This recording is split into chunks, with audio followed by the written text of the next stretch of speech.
Hey, good evening. What's happening, everybody? How you doing? It's good to see you. It's good to be seen by you. I hope you're doing all right. I'm your host, Bill Sylvie, and I'm happy to be here. And I hope you guys are happy to be here too. I'm just hanging out today, and just sort of chilling, a little bit of illin'. We're going to be playing some first edition AD&D tonight on our Let's Play. But before we jump over to that, just wanted to kind of catch you guys up on all the good news. We are currently at 995 subs on the YouTube channel. Keep it coming. Guys, you're doing this. All right. Let me make something clear to anybody who's watching on the stream right now and thinking, man, Bill sure is getting popular. You guys are out there. You guys are the ones doing this, okay? Really, I can't, I can hardly take any credit for this. Y'all want the con. Y'all are going to get the con. So you guys are out there telling folks, subscribe to his channel. And if somebody decides to stick around, if they don't watch a video, if they don't watch a live stream, if they don't listen to me ramble and go on with a polemic about this, that, or the other, then click unsubscribe. Then I'll take some credit for it. But you guys are the ones out there getting them here because it's not the algorithm. Okay. It's not YouTube. You know, when I get like a factor of 100 more viewers, YouTube might start to pay attention. You know, people with 300, 400, 500, 750,000 viewers are small YouTubers. Okay. I'm not even a ball of dirt. I'm a small grain of sand stuck to a ball of dirt. A small ball of dirt that is YouTube. You guys are the ones out there working the streets, handing out the business cards, passing out the flyers, telling folks to come to the greatest little live stream in town. And it works. It works because we have gone from the low 800s just a few months ago in late 2021 to almost 1,000 now. And I can't thank you guys enough for it. I really can't. Well, I can. Well, I don't know that it's enough, but I can thank you for it. And the thank you will come when we hit that golden target, when we hit 1,000 subs on the channel and we have the great underground online gaming convention. So that is very, very cool. But hey, you know what else is very, very cool? This Saturday, we will celebrate this live stream's second birthday. That's right, the second anniversary through all of its various incarnations, when it was just me talking about D&D stuff, just literally talking to friends. I just propped up my webcam, pointed it down the desk at me, plugged it into Facebook, and came on here and talked to you guys for the first time ever. It'll be the first it'll be the second anniversary of the first time I did that. And what are we going to do to celebrate that? Well, let's see.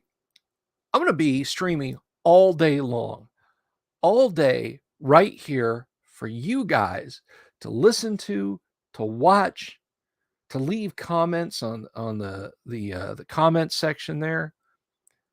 And it's not going to be just me. No, I got a whole raft of guests going to stop by. Paul Stormberg will be in the house. Ty Beard will be here. Tracy Lesh will be stopping by. And just got this today. The Bards of Greyhawk will have a world premiere of another video right here on this channel. That's right, a world premiere video from Bards of Greyhawk on this channel to mark our second anniversary. Isn't that hype? Isn't that great? I'm stoked, and I hope you guys are stoked also. So we're going to have just a lot of fun. And yeah, it's going to be It's going to be just really cool. So I'm looking forward to that because Bards of Greyhawk, everybody that's coming by is awesome. Now, listen, don't run out and say that this is a thing that's going to happen for sure. Alan Hammock might be able to stop by. I don't know yet. But I did ask him. I did reach out to him. And it's difficult. Look, I have this thing right around the time GaryCon happens. So, people travel, they get tired, they come home, they want to relax. I completely understand it.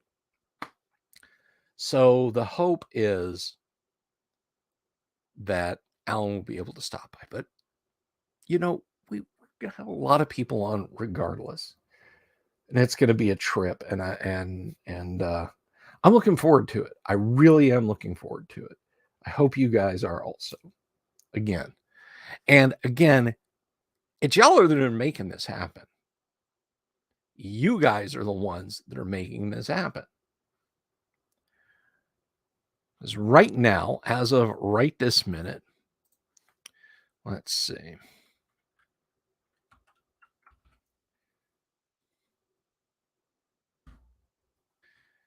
I just want to check. I just want to see. Yeah, we're still holding it $9.95, guys.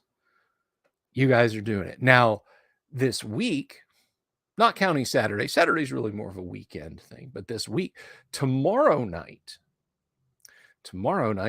Kyle will be in the house, and we are going to be talking about RuneQuest.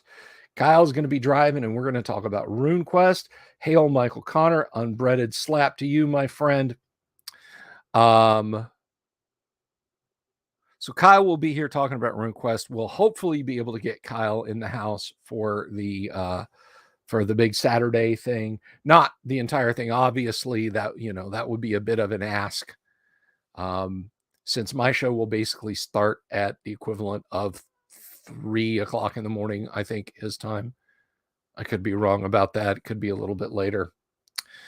But yeah, it's going to be lots of fun, and that will be here on YouTube. Also, it will be on Facebook. But Facebook friends, I got to disappoint you a little bit. You see, Facebook does not allow streams longer than 8 hours unless, you've got like some, I don't know what their criteria for longer streams is, but it's 8 hours max for us plebs. Facebook is so Byzantine and weird, Byzantinian, however you say it. It's a hot mess is what it is. So, the Facebook stream will start after the YouTube stream does. Because if I start the Facebook stream at the same time that I start the YouTube stream, at the 8-hour mark, all you folks watching on Facebook will be dumped off. Now, last night there was some screwy stuff going on, and it made me mad because I actually had some people like commenting early in the video, and then it just dropped at like 7 minutes and change in. Facebook was just like, nah, yank. Oh no, Dungeon Minister's feeling breaded. Well, that ain't good. I did catch your video today. By the way, everyone, if you're not subscribed to the Dungeon Minister's YouTube channel, please go do that. He has got some great BECMI content and just good general D&D content. I don't care what classic D&D you're playing. I mean, it's good to hear about his adventures, and he's got an awesome piece of terrain, which I guess, did you make that yourself, Dungeon Minister, if you're still there? I guess we'll find out. But he made this thing. It was like the top of like a watchtower from the Lord of the Rings, complete with a seeing stone. Very, Very, very cool piece of terrain that he's got that I can't help but say anything. Yeah, that very cool tower. Mobius knows what I'm talking about. That gorgeous piece of terrain that he made up. And I mean, I got to tell you something. Vswiki, good to see you. I got to tell you something about that chunk of terrain that he had on his channel. Looking at it on the screen, you couldn't convince me that wasn't that wasn't 3D printed. If I didn't otherwise know, it looked damn good. I did, based on BMC's design. Nice. Yeah, Black Magic Craft has got some really is. I've said this before, but Black Magic Craft, that guy's nuts. He'll go to a dollar store, and I guess they're probably used to it wherever he's at now, but he'll go to a dollar store and, you know, just come back and be like,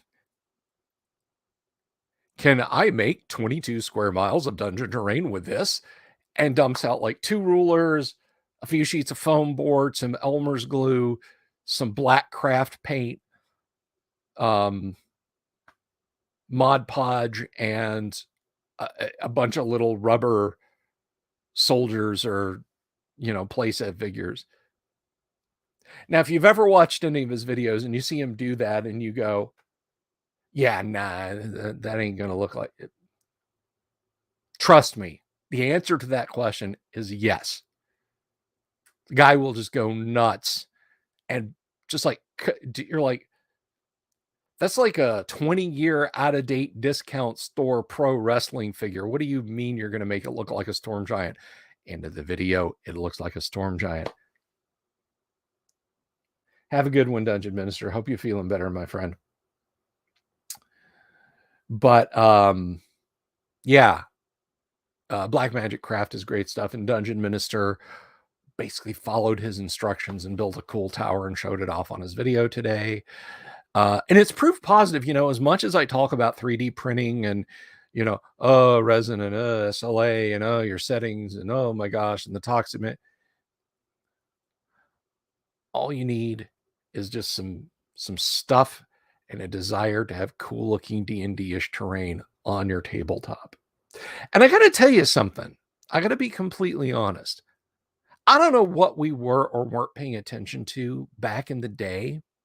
Now, if I'm wrong about this, if there's some of you who played D&D in the 70s, 80s, and even in the 90s, and there were people who were copying to the idea of having cool dungeon terrain back then, let me know. But it seems in the 70s and 80s, it was either,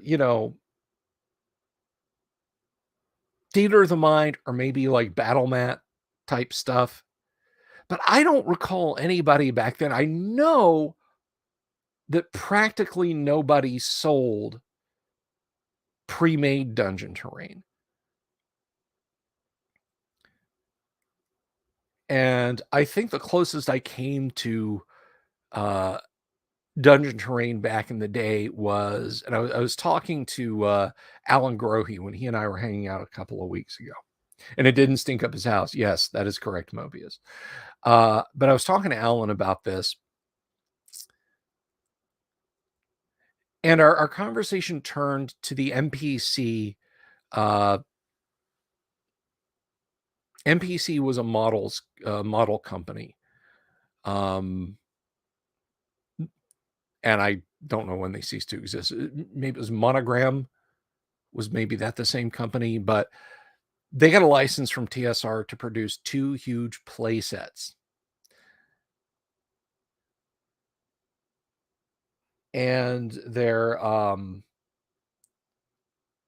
play sets was an outdoor play set called Orc War, which featured a lot of knockoffs of Grenadier and Heritage minis. I'm guessing they had a license to do that, but oh man, were they not very good. And then they did one that was like a Dungeon Adventurers thing. And there were these massive plastic pieces of landscape.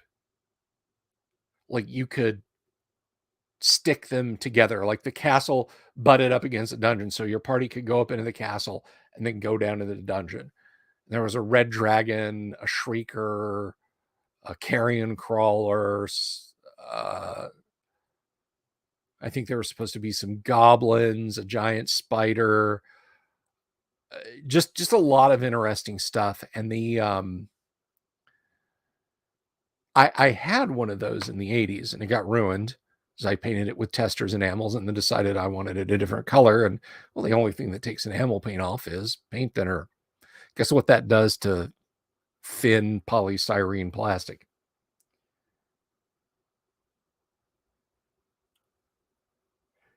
These wiki come in there with the Bane thing. We were too poor to afford minis back then. I didn't even see a prefab battle mat until I was a man. I kid. But no, so all of those odds and ends back when I was a kid were really about it. And yeah, I didn't start seeing battle mats until the 90s, like the big vinyl battle mats. I can't remember the names. Maybe I'll harvest this information, but if you go back and you look at some ads from the 80s and 90s in Dragon magazine, you'll see a few companies that made game attempts at making dungeon terrain. But now I see, and it's not even like the expensive stuff like the Dwarven Forge I've got out here on the table. I mean, if you're willing to pay somebody for their time, they've got a 3D printer and they're really good friends with you, they'll knock out as much as you need probably for just the cost of a roll of PLA, right? And you can print that stuff all day. Random Internet Hijinks says, in the 90s, my group was using pencils and graph paper. We also just used pennies or whatever random things instead of minis. Yeah, the Grenadier minis I got, the ones that I didn't ruin, that came with the play set for the longest time, the plastic ones that came with the model set, when guys would come over and we play, they get used for anything, but you barely identify what they were. I mean, they were bad.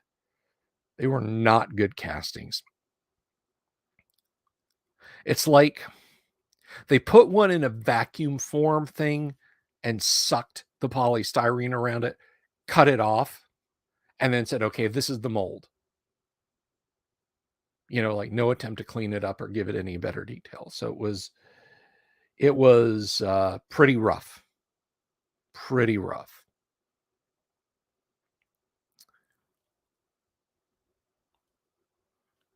So yeah, it's really great to see everybody taking a stab at doing their own their own dungeon terrain kind of stuff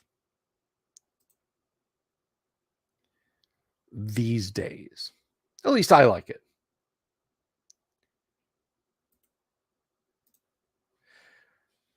So, and I think I've told this story before. Back in the 90s, late 90s,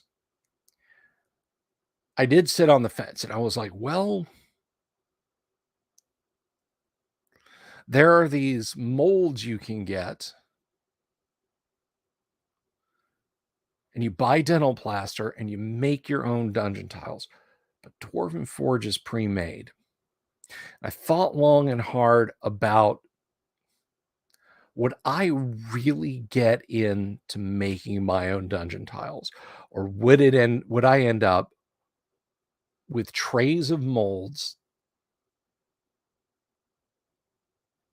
and a bag of dungeon plaster or a dental plaster just sitting gathering dust? Like, what is my time worth, I guess I should say. And I ended up going with the Dwarven Forge. There are people who've done the mold it yourself dungeon tile. And that, what was that?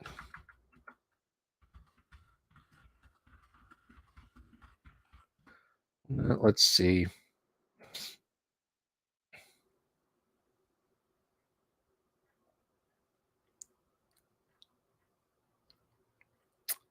Can't remember what it's. Her Starts. That's it. Her Starts. So yeah, you could get the Her Starts, and I just never did. Damien says, idea that popped into my head today. Castle Greyhawk action RPG in the style of the 90s beat 'em up game with online co-op. Interior map is randomly generated at character creation. That is a trip. That would be a trip to play. I got to tell you what. Now, when you talk about a beat 'em up, and Dungeon Minister, when you listen to this later, this might interest you. There actually is, if you're not already aware of it, there is a basic D&D. It's set in Mystara, side-scrolling beat 'em up that runs on the Capcom CPS2 hardware, and it's Dungeons and Dragons Shadow over Mystara, and Dungeons and Dragons something Mountain, Dragon Mountain, Red Mountain, something like that. But they're side-scrolling beat 'em ups, but they've got D&D mechanics in them. They track your hit points in terms of hit points. Trolls are invulnerable except to fire. There's the occasional mimic. There's just a whole lot of classic D&D in it.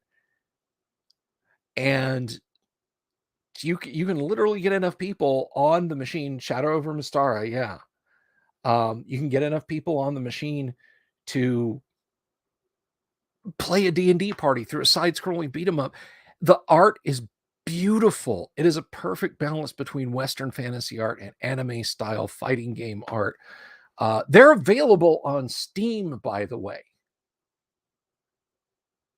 Look up D&D Shadow over Mystara on Steam and play it and love it, because it is a fantastic game.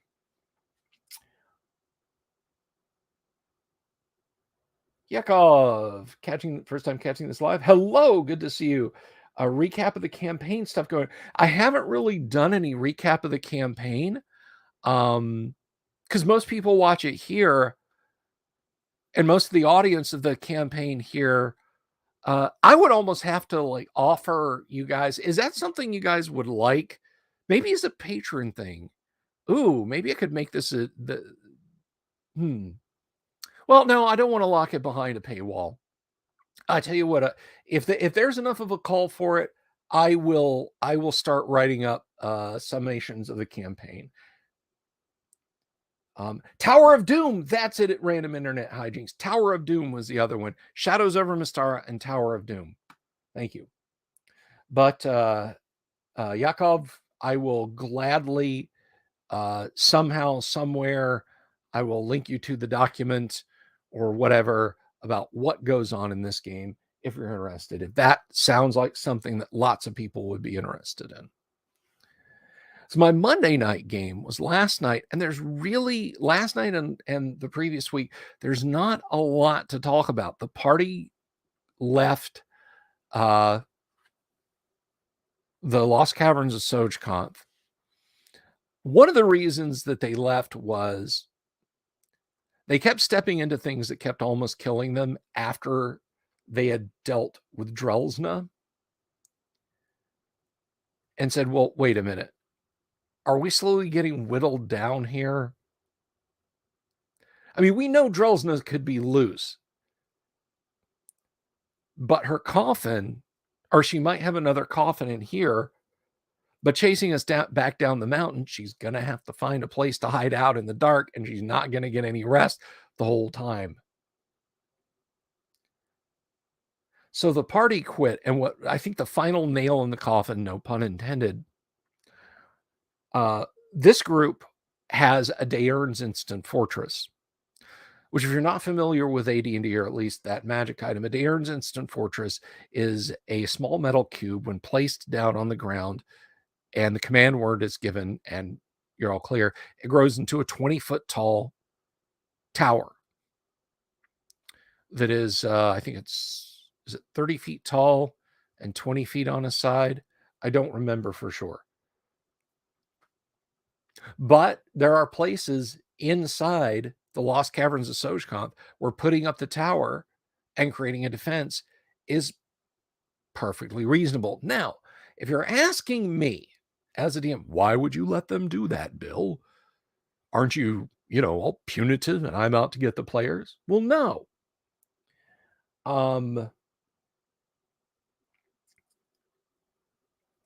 The fact of the matter is it's a good tactic, and S4 doesn't have any wandering monsters in it. It's baked into the module. Only if a party is making a lot of noise right next to a monster encounter location, of which there are plenty.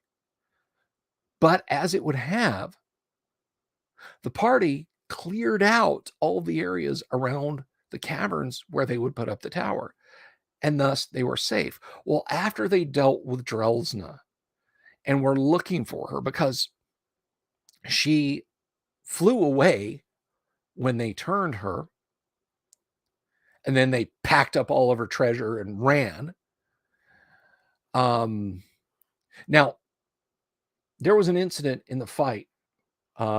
Imperial Ramblings. They built a bomb. The fortress, exactly, Halsey. That Daern's Instant Fortress, if the party isn't standing back, can deal 10 to 100 points of damage by literally just squashing over a character not standing far enough away. So during the fight with Drelsna, now, spoiler alert, Drelsna's sword is a +4 chaotic evil bastard sword with just horrendous stats with a special purpose: kill lawful good clerics. Well, who leads the party? A lawful good cleric. And he was one of the first to go down to the Drelsna asleep on top of the alabaster slab. And as soon as he approached her, the sword sprang into her hands. She jumped up and attacked him and hit him every time until he was able to turn her and make her go away. So he bled pretty profusely. And I said, and I mentioned this, I said, there's a good bit of the cleric's blood is splashed all over the curve of the hemispherical room. And it's a diabolically designed room. Her slab is at the bottom of this almost completely spherical room. And your entrance is up at the equator of the hemisphere. So you have to scoot down, and there's only enough room at the bottom for a very few, I think like 4-6 people to stand. Well, it's a 13-person party. So Drelsna stabbed him and injured him quite badly before he was able to turn her away. Now, he never failed his saving throw versus paralysis, which a sword of X slaying will do. Her next blow against a helpless foe would have been an automatic hit at 4 times normal damage, and it would have been the end of him. But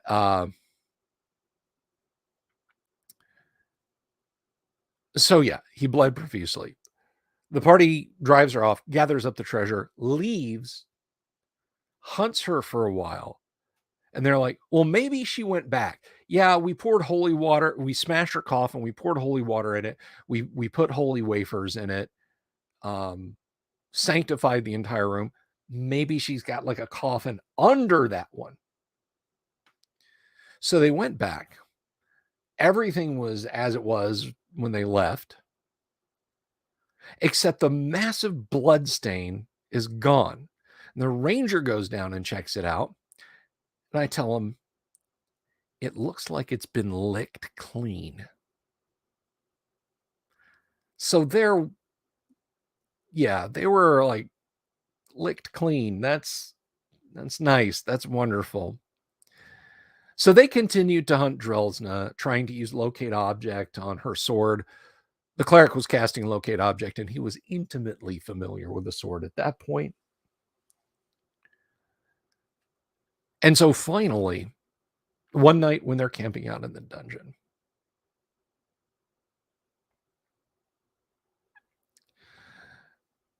they hear this like completely unhinged, sobbing, laughing, screaming, a woman's voice. And these are the caves, right? So it could be coming from anywhere.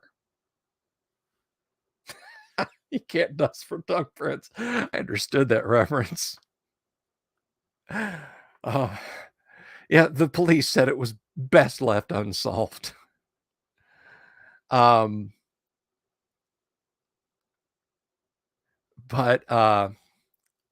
so they're camped out, and they're taking watches of like 6 people. It's a big party, but they're still like, no, one person is not standing watch. 2 people are not standing watch. 4 people are not standing watch. So yeah, they rotated quite a lot. Nobody got a lot of rest. I'm putting that up on screen.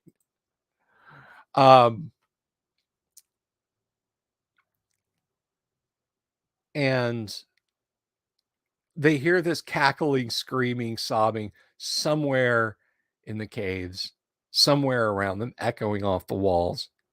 And this voice, this woman's voice, shrieks, "I've tasted your blood, and now I want it all over my body."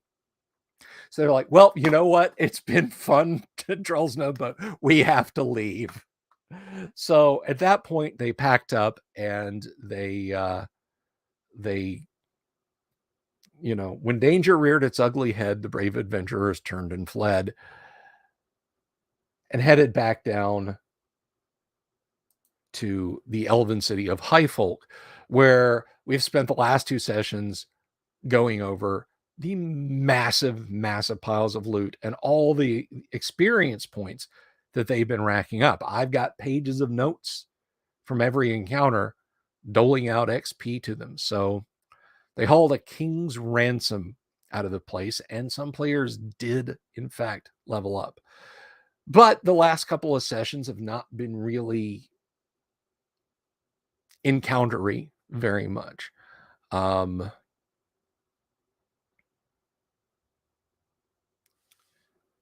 So that's been the goings on the Monday night game, which is why I haven't shared the high pros about what the adventure is up to, because I haven't really written any, because there's no way to make 3 players argued over who should get the tome of gainful exercise for 40 minutes exciting. At least I can't. I mean, a tactical retreat is always better than a tactical route. Damien, you are absolutely correct. And when look, I don't care if it's a role-playing game or if it's in real life. If a crazy woman screams that, leave. Just leave. Whether, it's on the tabletop, whether it's outside your house, just leave. Just say, you know what? Too bad we can't stay, baby. And get the heck out of there.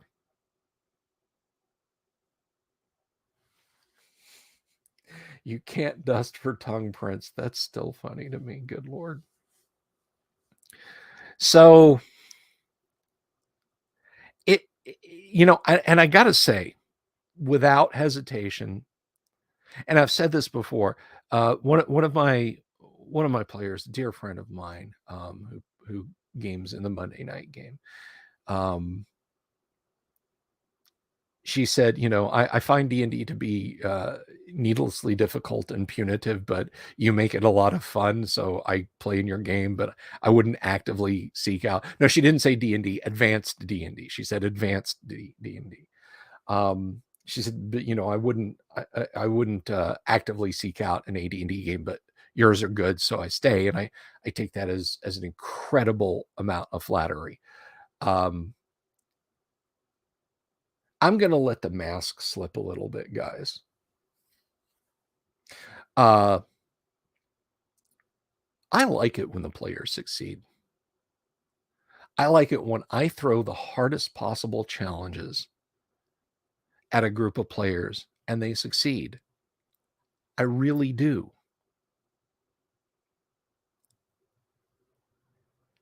I don't so much do the, you know, how should I say this? The Gygaxian sort of, you know, I'm not having fun if I'm not winning, and winning is the players losing. Um, I'm a mind flayer. uh, but I do. I like to see the players win. I don't like gimmies. I don't like the base assumption out of the box to be you're always going to succeed and nothing bad is ever going to happen. Just because the world, the universe, it isn't geared that way. The players are the heroes by dint of doing heroic things, not by sitting around and saying, well, I'm the hero and therefore good things are going to come to me. I mean, imagine if Frodo knew that 2 years after Gandalf came in and said, what you got there, my friend, is the end of the world. If he knew that things were going to be just hunky-dory. And he's like, yeah, whatever. And was blasé about it.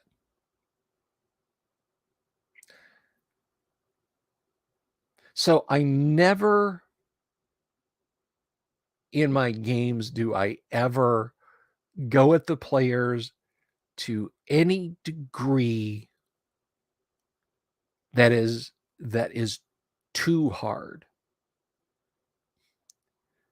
My adventures are just hard enough, and I like it when the players succeed. For me, them overcoming what I throw at them is a win for me.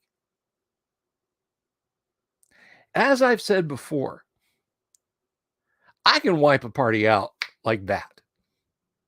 You've all seen the meme, the dungeon master, he's doing this and he's got 2 jets of magic, and the caption is it's magic, I ain't got to explain shit. I can do that. Over here on the table with the Dwarven Forge tonight, I could tell those guys ceiling caves in on you. Orcs had some kind of trap. All your characters are crushed. Everybody dies. Roll up new characters. They probably wouldn't, and I wouldn't blame them.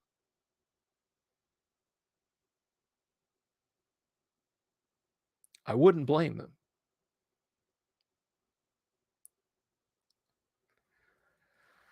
But if they went through each and every careful, logical step and they're playing to their fullest and they play the game to the hilt, I want to see players like that succeed.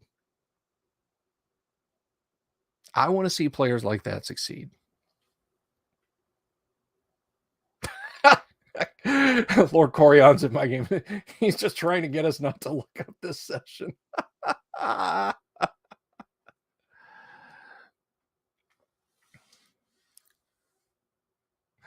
Oh my goodness. But that's just a matter of facts,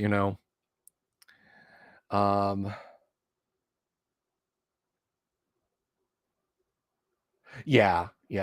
I mean, rocks fall, everybody dies is a meme, but hello, Jehovah.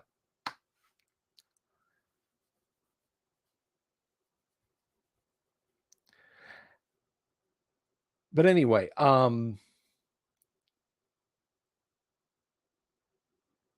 And here's a little secret. We talk about learning to play D&D on these live streams, and we talk about taking away lessons in D&D. And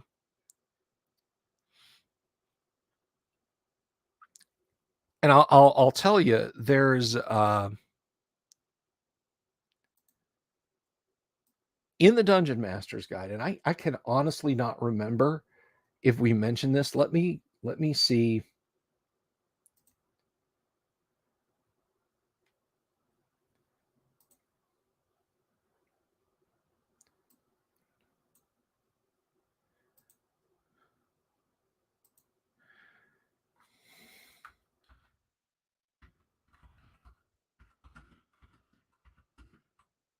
Let me see if I can find this. But basically,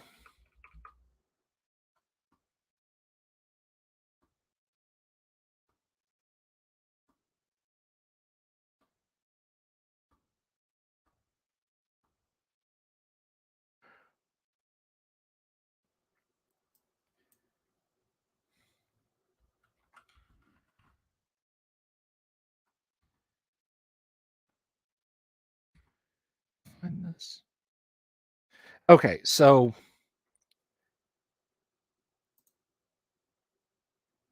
character death. Basically, this is the problem with having just these random thoughts come pinging through my head. I don't have notes prepared. But in the Dungeon Master's Guide, Gary basically says, look, there are times when players are careful and they're clever and they do everything possible to avoid death, and they just a bad die roll. Their fortunes come down to a bad die roll. Oh, you're quite welcome, Yakov.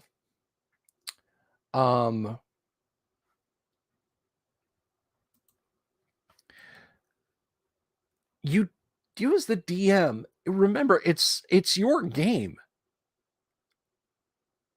The giants rush in the room and the party has fought well and they did everything they could, but it's just like it's a handful of misses in critical combat and they go down.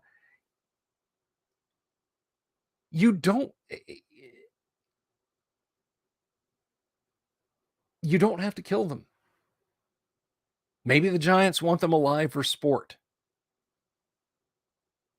Maybe whoever is behind the giants want to interrogate them. You can give players another shot at things if they've played to the fullest. Now, I don't think you should rob dramatic scenes I don't think you should rob dramatic scenes and take away death's sting all the time. I mean, if you're playing Q1 and you're fighting Loth and it's a TPK, she's probably going to want characters powerful enough to get to her and fight her dead. So yeah, that's one thing. The ceiling caves in and the giants run away. Stuff like that.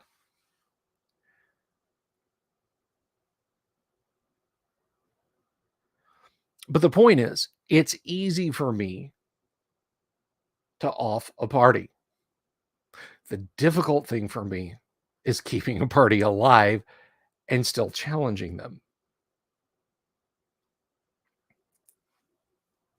But I like it. It's fun and it's enjoyable. And you've got some people who take it in stride.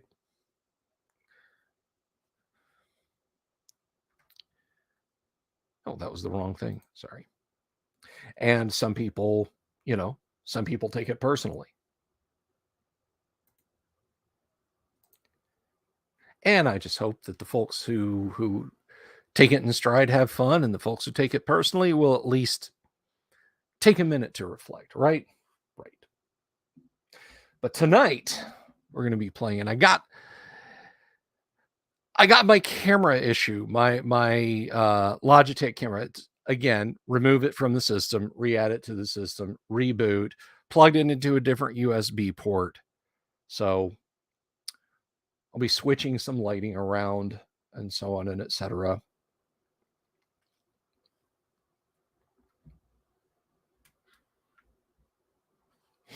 Thanks to denial, I'm immortal. Now, on the flip side, man, if we were playing Warhammer Fantasy Roleplay, you're dead. Roll up another character. But it took me half an hour. You're dead. Roll up another character. That is a grimdark game. Warhammer Fantasy Roleplay is the fantasy role-playing game where the players think they're playing Dungeons and Dragons, and you, the Dungeon Master, know that they're playing Call of Cthulhu. Deus Vault.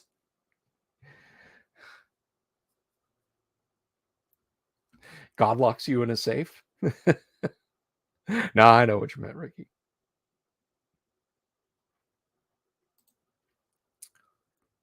But on the flip side, you know,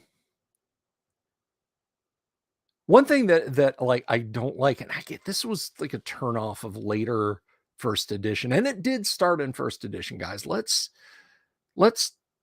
be 100% clear about something. Things in Dragonlance and things of Forgotten Realms where if the party's going to die, have Elminster show up and save them. Or if the, if the players are dead, contrive some mean that they're not dead by the end of this module so that X, Y, and Z can happen. That it did start in 1E. And I mean, it wasn't Gary's doing, but it absolutely started in first edition, but it did start fairly early on. And unfortunately, I think it created a Deus Ex Machina feeling that the players were never, ever, ever going to get any comeuppance. That nothing bad was ever going to happen to them. And that's just not the case. You know, you're going to bite the dust. There is no reload. This is a roguelike. Or, well, I mean, you can be raised from dead, but still. Yay, lazy, right? It was, Ricky. I mean, you know, you're absolutely right. You hit the nail on the head. You know, I'm sorry, but if you're playing a Dragonlance module, you get what you deserve. But more to the point, if you're playing a Dragonlance module and everybody dies, well, darkness subsumes the land. It's the end of all. You know, it goes from being an American high fantasy to a Russian historical scenario, right?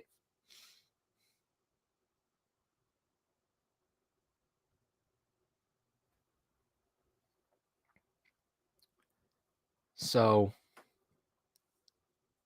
that's my take on that.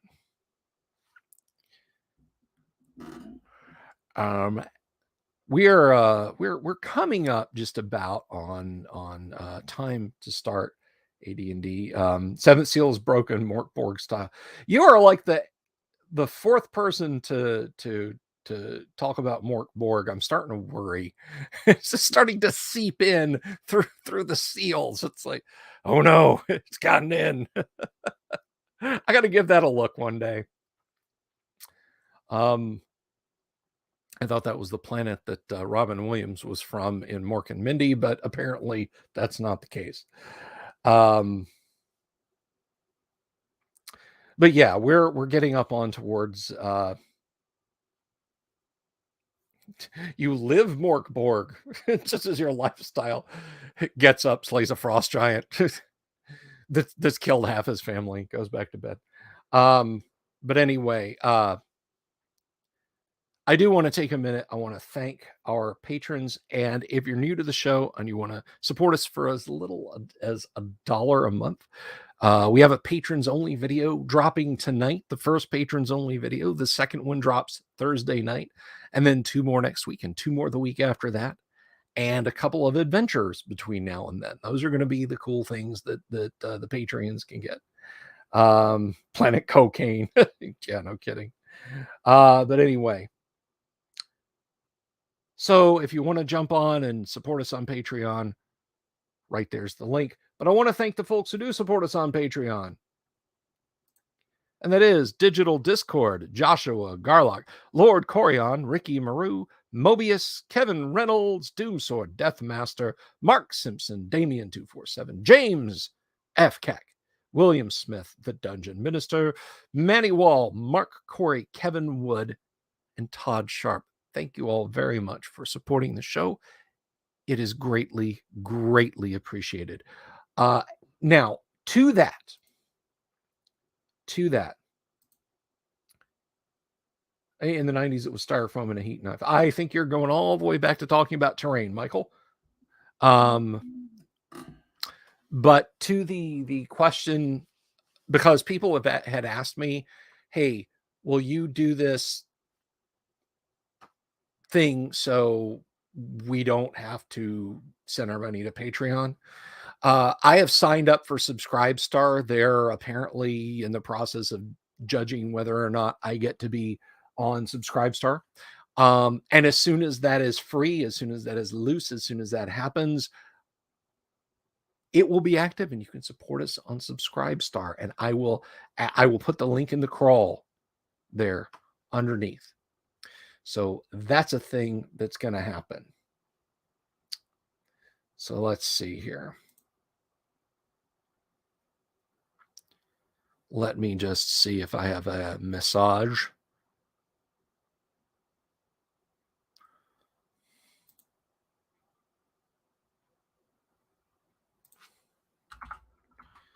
Thank you, Ricky. Thank you very much.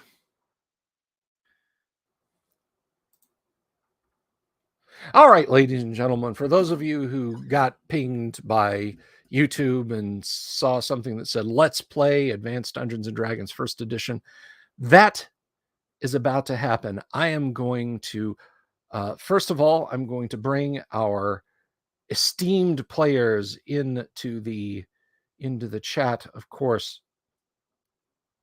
Oh, thank you, Random Internet Hijinks. This was one of those flash sales that you get notifications about on Facebook sometimes. It's like just for 24 hours you can buy this, because I think Gail Gygax would probably not want this to be sold. But that's what it looks like. You can find this design, like if you just look for Sons of Gygax Greyhawk Originals, you can find this design and just take it to a t-shirt shop and have yourself one printed up. Otherwise, I would gladly link you to where you could get it. But anyway, I'm going to go ahead and bring the folks in, and then I'm going to adjust our studio lights a little bit, because you don't need to see my smiling face, because as my friend Todd and Anna remind us, when the DM smiles, it's too late. But you do want to see the Dwarven Forge that is sitting out there. We've talked about terrain. So, ladies and gentlemen, without further ado, let's say hello to our players this evening. And you gentlemen, I will be right back as I dance around the table, get some lights on the situation, and away we go. Excellent. Dookie. Are you ready for victory tonight? Don't say that. That's almost as bad as saying I'm a leaf on the wind. I'm going to try to remember to actually use my hirelings tonight. That's what they're for. Looking back like last week, I'm like, why was I always in the front line? What was I doing? Getting hurt. Yeah. Yeah. And also my hit points are less than my hirelings hit points, so therefore they go in front. Yeah. Yes. It's like, give me that spear. You go up front. Yeah, I'm currently sitting in the back with, thankfully, I still have a bill, so I have reach. Yeah. And thankfully, we have a bill, so we have a DM. Yeah.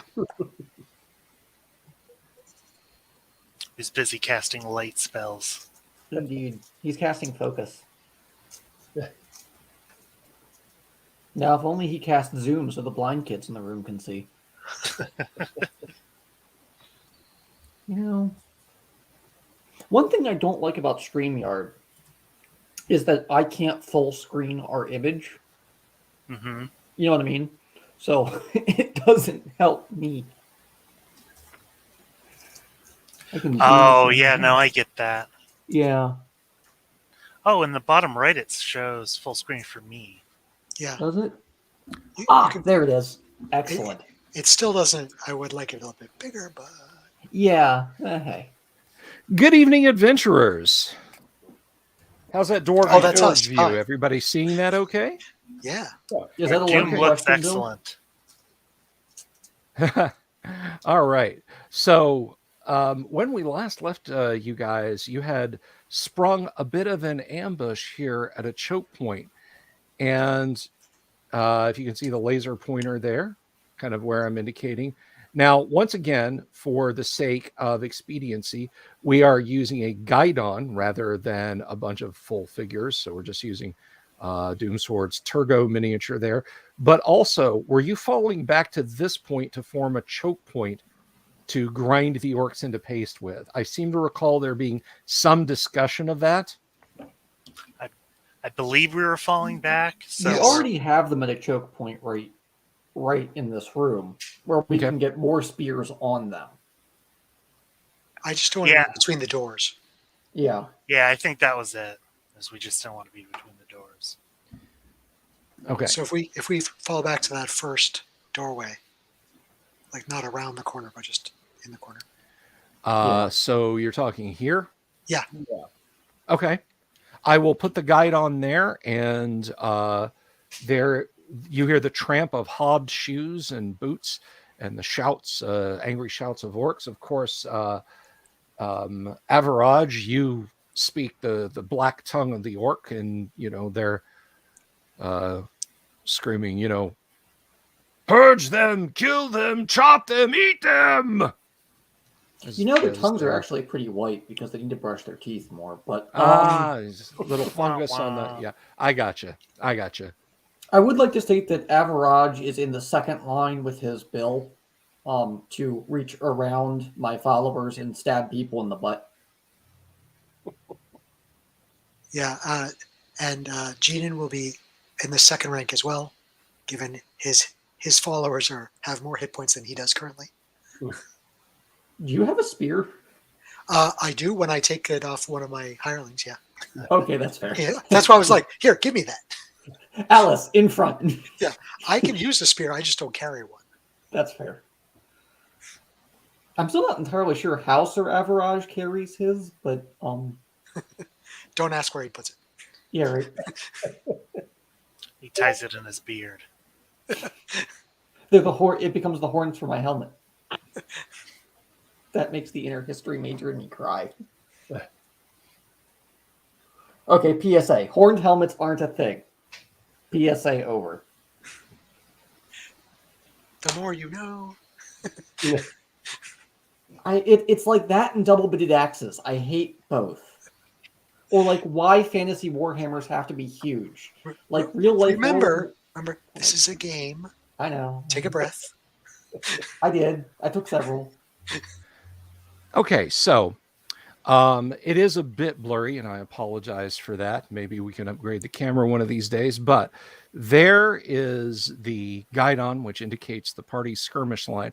Arrayed against you are 3 orcs abreast with scimitars and shields. Behind them, 3 orcs with spears and shield.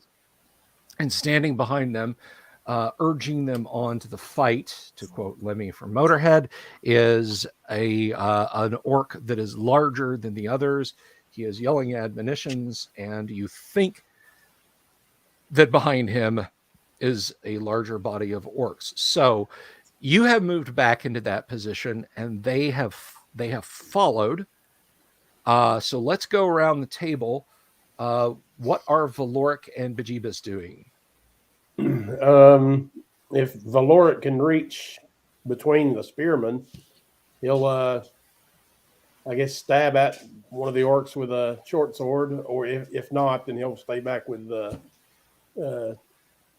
dwarf and our crash test dummy on the doors there. Okay. You want some holy oil? And oh yeah, I do have some. I do have some more flaming oil. I guess I could throw some of those out there. I got Okay. some of those on me too. So just dig around in my pack, you'll find them. Yeah. I've got like 4 more of those. So he'll throw that, and Bejeebus will fire a crossbow bolt. All right. You are firing and throwing into melee. I'm just letting you know that. Try to throw over their heads. If you land short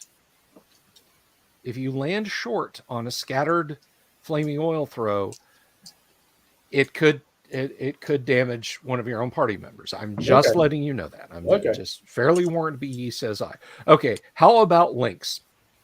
I think Lynx, with being a fighter and having more HP, is going to be in the front.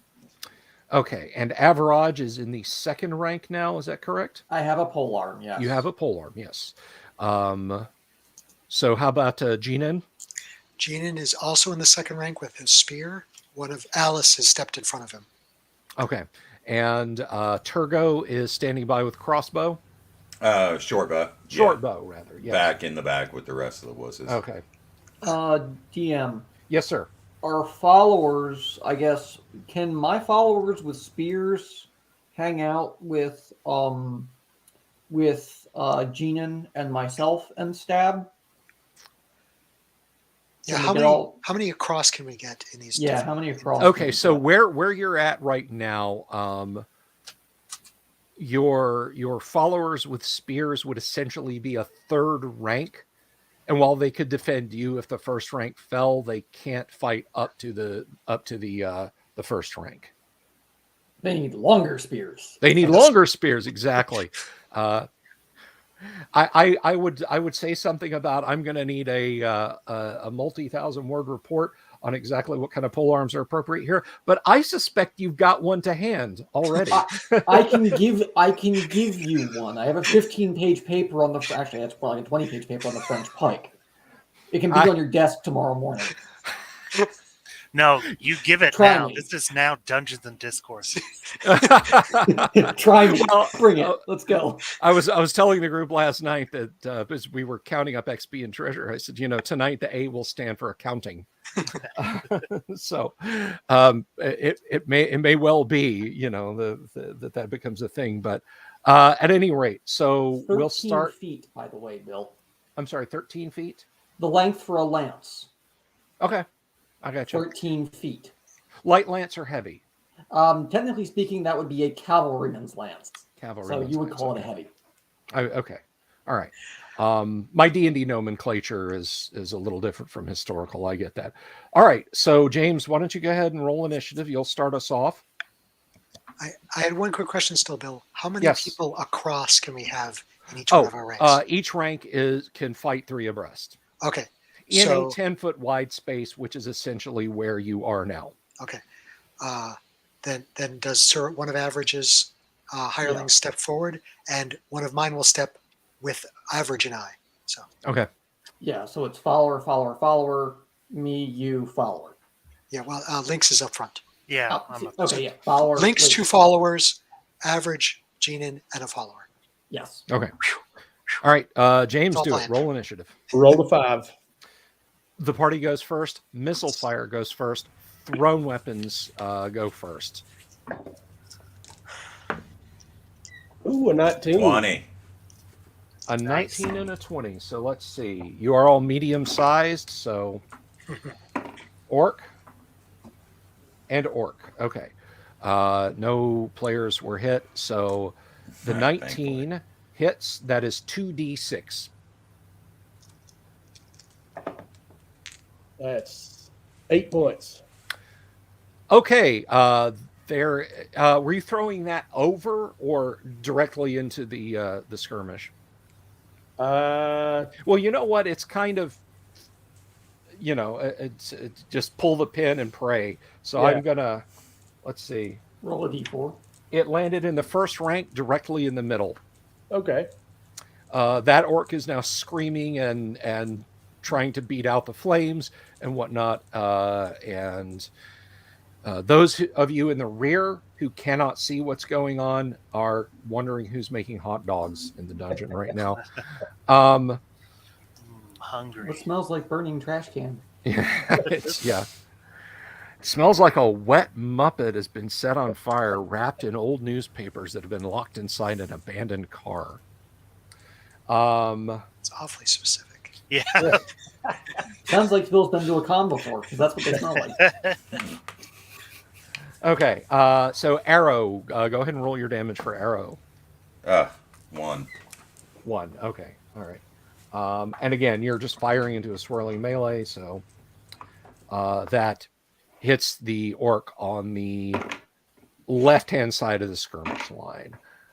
Any more missile fire? Any more missile fire? Bejeebus fired his crossbow, got a 15. If that will hit. 3 points of damage. 3 points of damage. Nice. All right. Just please not to me. That hits the orc on the far right end of the line. So you slightly injured one, burned another one alive, and moderately injured the next one. Well, it's gotten kind of grim for the orcs.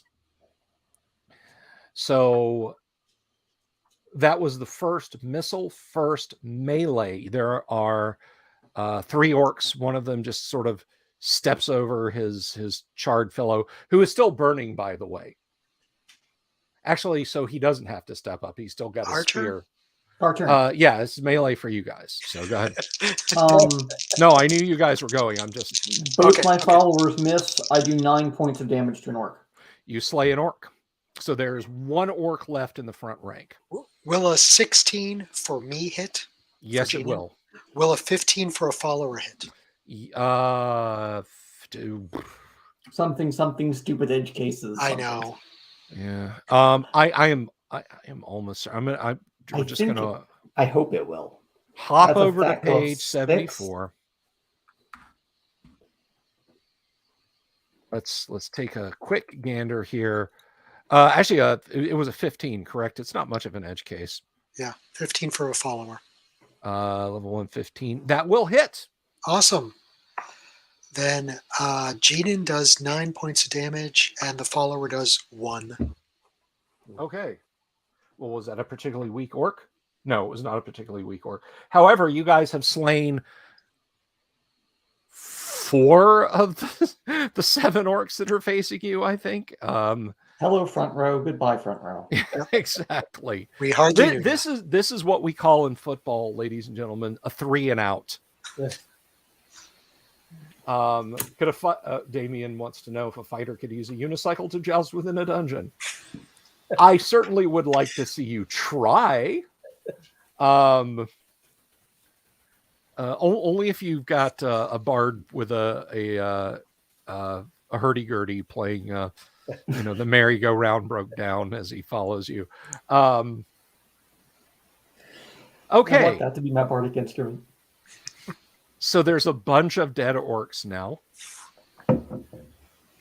There are I said to you guys it's slain. Is it 1, 2, 3, 4? Yeah. So there's still a couple of orcs left, and there's still one of them. He's looking over his shoulder, and you're like, and he's gesturing for more, and you hear the tramp of doom. But will somebody shoot that bastard? These 2, these 3 will continue to fight. So we'll start with the great foul-looking fellow attacking Jenin. I'm in the second row. He grabs a spear. Sure go. Damn it. He misses. So let's see. Next one. I am not using that. That die is horrible. No, I just mean it's very hard to read. It's one of the old Holmes basic D&D dice. Oh, God. So my old eyes don't really... Besides, that roll is much more awesome. So this is going to be a Scimitar Attack against Lynx,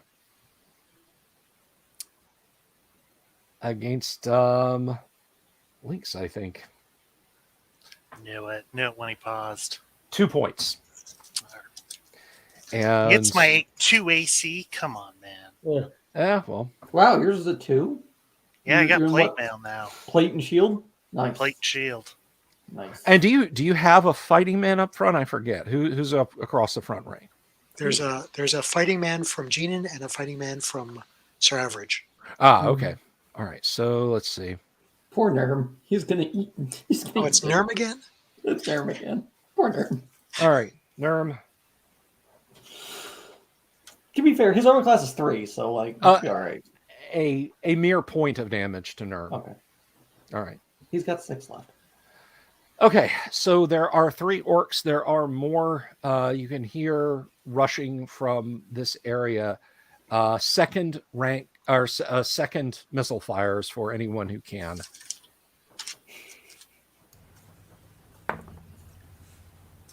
That's a miss. Okay. Alrighty. In the new round, let's go around the table. Random internet hijinks. That's so awful that I can't believe I didn't say it.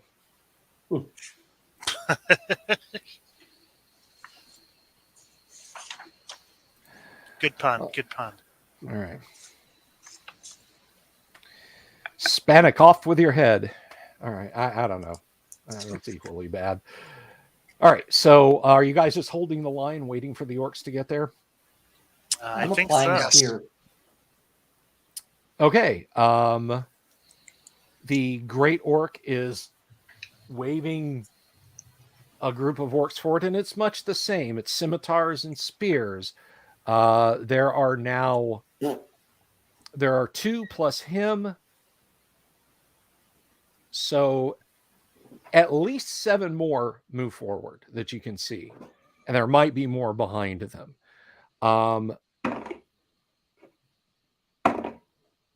They essentially have to spend their entire round moving forward, save for the 3 of them that are already in the mix. So we'll go around the table. Valoric and Bejeebus, what do? Readying another flask of oil. This time I'm going to try to hit the big guy. All right. Lynx will also shoot at him. Participating in the melee. All right. And how about Average? Applying Bill, applying spears. All right. You're casting spear. I see No, that'd be throwing. I want it back. You've memorized spear many times, have you? I cast stab. Genin? Stabby, stabby. Turgo? Fire and arrows. All right. Loose those arrows at the big dude. Okay. Then Lord Corion, roll initiative for us, please. Well, 2. It is an initiative amount. Okay. It's 1. The orcs will go first, and we'll take the big guy against Lynx. That is a dead miss. Yes. All right. Spearman against Hireling on the left. That is a miss. Spearman against Hireling on the right. That is a miss. Second rank Spearman against Hireling on the left. That is a miss. Second rank Spearman against Lynx. That is a miss. Second rank Spearman or Spear Orc. Sport. Sport. Pig. I guess you could call him a pig sticker. I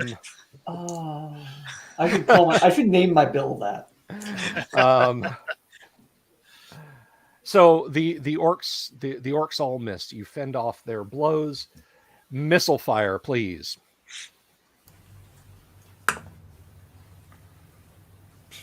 Got a 13 that time. I miss. 13 and a miss. Let's see. Now the oil might splash though. Yeah, just hope it splashes forward, not toward us. Yeah. Well, yeah, you did. You did throw far intentionally, so. Yeah. That's actually. Where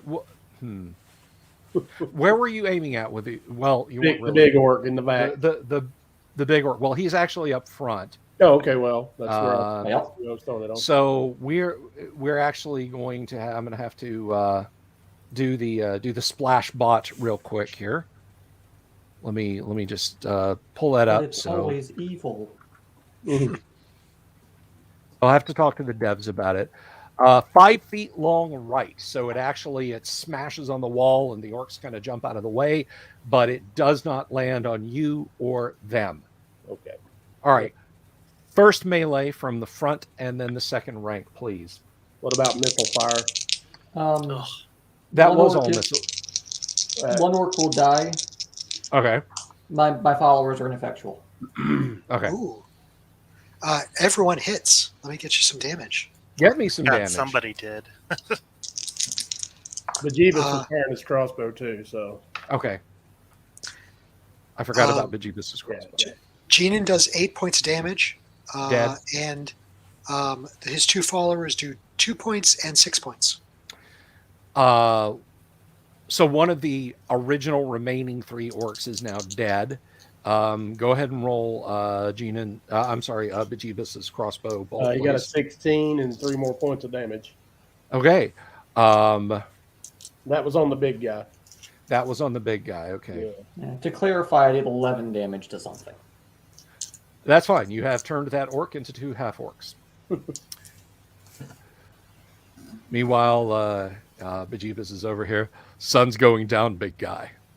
So you strip another bolt into your weapon and await that. So yeah, that's of the 9 orcs that have crammed themselves in this space. 3 are now dead.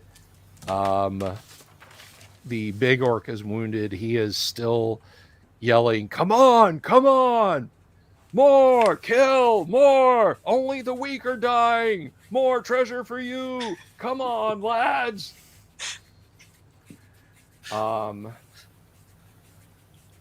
He's a good manager. They're sending the conscripts in on the first wave. Yeah.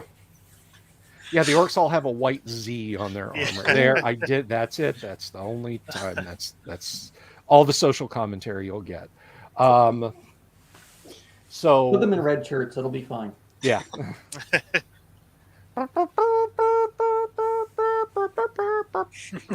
Tomorrow I get a notification. This stream has been struck by Paramount. Okay.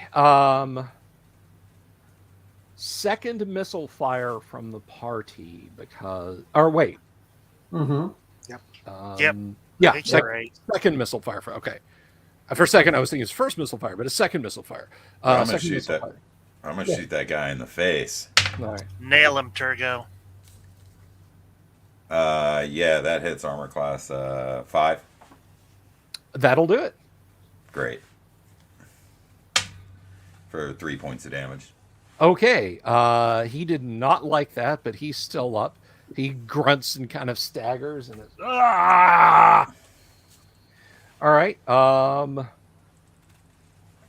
Everybody in the chat over here is talking about balaclava. Now those are those stocking caps that terrorists wear, right? Oh no, It's a tasty little baklava. treat. Yeah. They're talking about baklava. Okay. I get those two confused a lot, you know.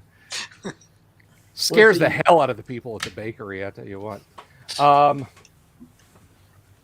So yeah, he did not like that. Any more missile fire? Any more missile fire?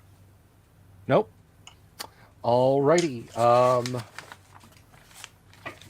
Now it's a new round. I know what the orcs are going to do. What are you guys going to do? Same. Same. Oil and crossbow. Okay.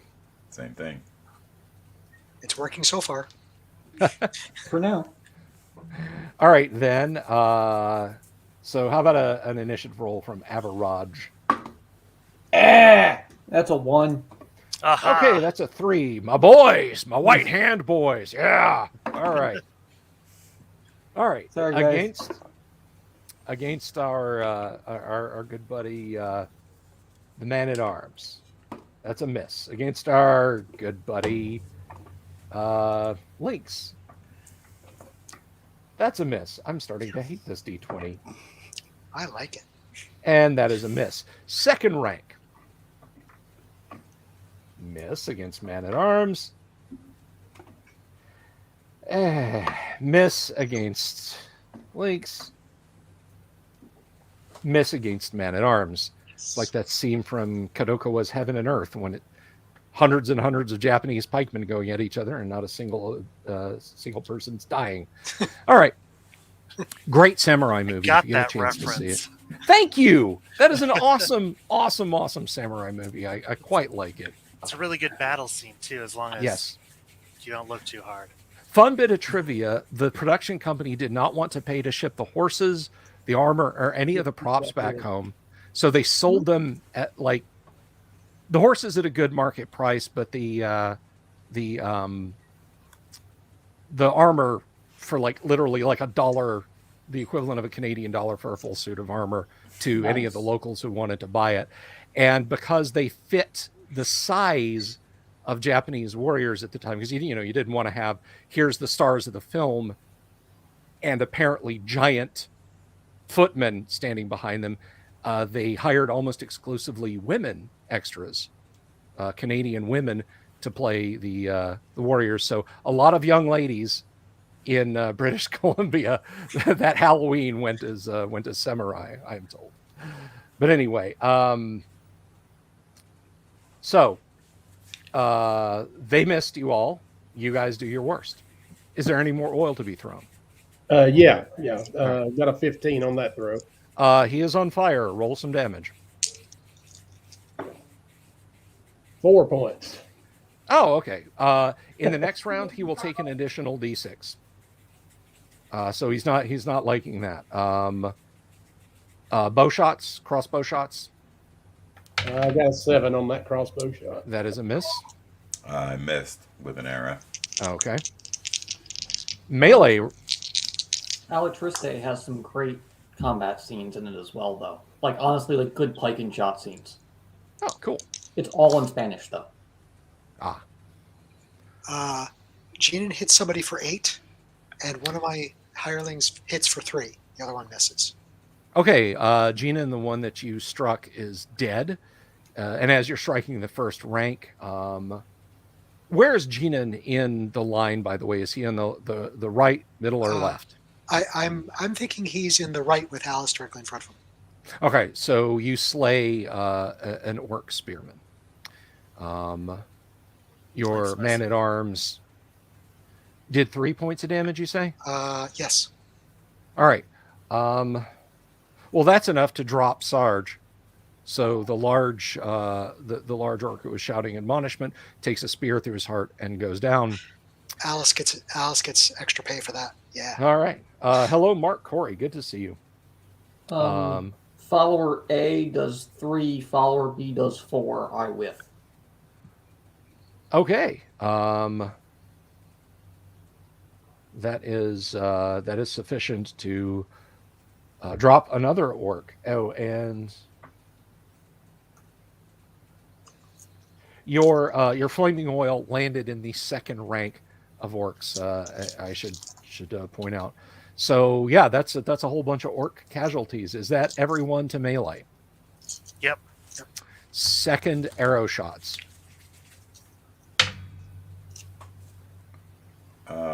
AC 5. That will hit somebody else. Whoever's left there. 3 points of damage. Okay. Oh, and you still got a target-rich environment, by the way. Great. They're still rushing forward, possibly because they don't know that their chain of command has been cut off. But nonetheless, the bodies are starting to pile up. It's like the Battle of the Little Alligator River here. It's just the orcs are potentially could be getting bonuses to cover from the dead orcs that are heaped up in front of them.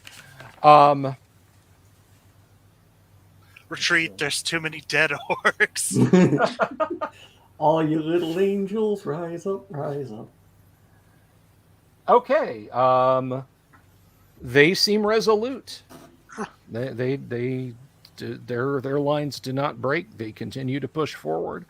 Those of you who speak Orcish hear the orcs in the back yelling, "Spuds up front!" And they're pushing on their fellows going into the line. So new round, Valoric and Bajibas, what do you do? Last flask of oil. Okay. And, crossbow. Lynx. I'll try and hit someone this time. Now, guys, for those of you watching at home, this is just one of those cases when the dice are just going the player's way. I mean, there have been nights when and I'm sure everyone in the party can testify to this, when we've had 15-minute adventuring nights. Into the dungeon, stab, stab, stab, stab, stab, stab, stab, stab, all against the party. Okay, fall back. But this is not one of those times. Yeah, that was last game. Yeah. Shit. But you're staying in it. You're staying in it. So how about Average? Second verse, same as the first. I'm going to sing louder, though. All right, Gina. Still stabbing. Turbo. Arrows. All right, Mark, roll initiative for us. Okay. please. 1 poop. 1 is the worst initiative you can ever do. All right. Spear. Oh, that is a hit. That is a hit on one of the men-at-arms. Oh no. Man-at-arms on the far left end of the line I think that's for a yours this whopping 2 points of damage Is that mine? time. Yeah. Okay. against this one is against Lynx. And a clear miss. And let's see. What are the men-at-arms armor classes, please? 3. 3. Okay. That, I think, will not hit. Well, wait. Yeah, no, that's not going to hit. It came close. Second rank.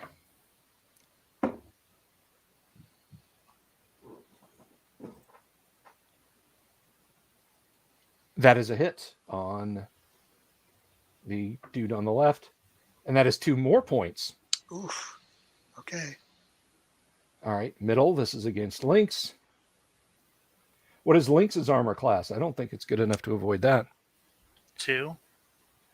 Yeah, Lynx takes a spear thrust for 2. All right. Well, I guess he earned it with that. And on the right end, a miss. All right, guys, do your worst. We established an armor class 6 hits, yeah? Yes, that is correct. One guy takes 13, another guy takes 5. Okay, there's 2 fewer orcs. Oh, we had missile fire, though. Yeah, missile fire Oh, first. no. Sorry. Missile fire. It's okay. Got a Keep 14 those. with the oil. I'm sorry, what? 14 with the oil. A 14. Armor class 7. At this range, that's probably not going to get it. No, that actually is. That just does. So that's 2d6. Oh, no, it doesn't matter. He got cut down already. Yeah, go ahead and roll your damage. Big 5 points. Okay, well, he's still up, but he's on fire, and he will take another d6, assuming he survives this round. Doomsword, did you have an arrow shot for Turgo? Oh, yeah. I did. I hit AC 6. Okay, that's a hit. Ooh, big 6. Bejeebus got a 16. That's a hit. Turgo, you drop 1. Excellent. 4 points. Okay, that orc is still up. Anybody else? Any other missile fire? Now comes the murder. Now comes the murder. Murder their faces, boys. Yep, the 5 and 13. Right. Now they die. And anyone else to melee? Gene and his people all missed. Okay. I guess All right. I'm doing the sergeant thing, but for us. Get Right. up there. All right. So Lynx, are you fading into the second rank? No, I missed. Okay. All You're right. just cheering us on. Sing along. Yeah. It'll be fun. It'll Um, help morale. You stab. No, you stab. Come on, you apes. You want to live forever? With sufficient spells? Yes. Yes, I do. Okay. There's still a large gaggle of orcs pouring into this. You guys have cut down, was it 7 or 8 now? Possibly as many as 9. More than that. Their exultant shouts have turned to murmurs of grim determination, but they're continuing to push forward. So what are you guys going to do? Going around the table, Valoric and Bejeebus.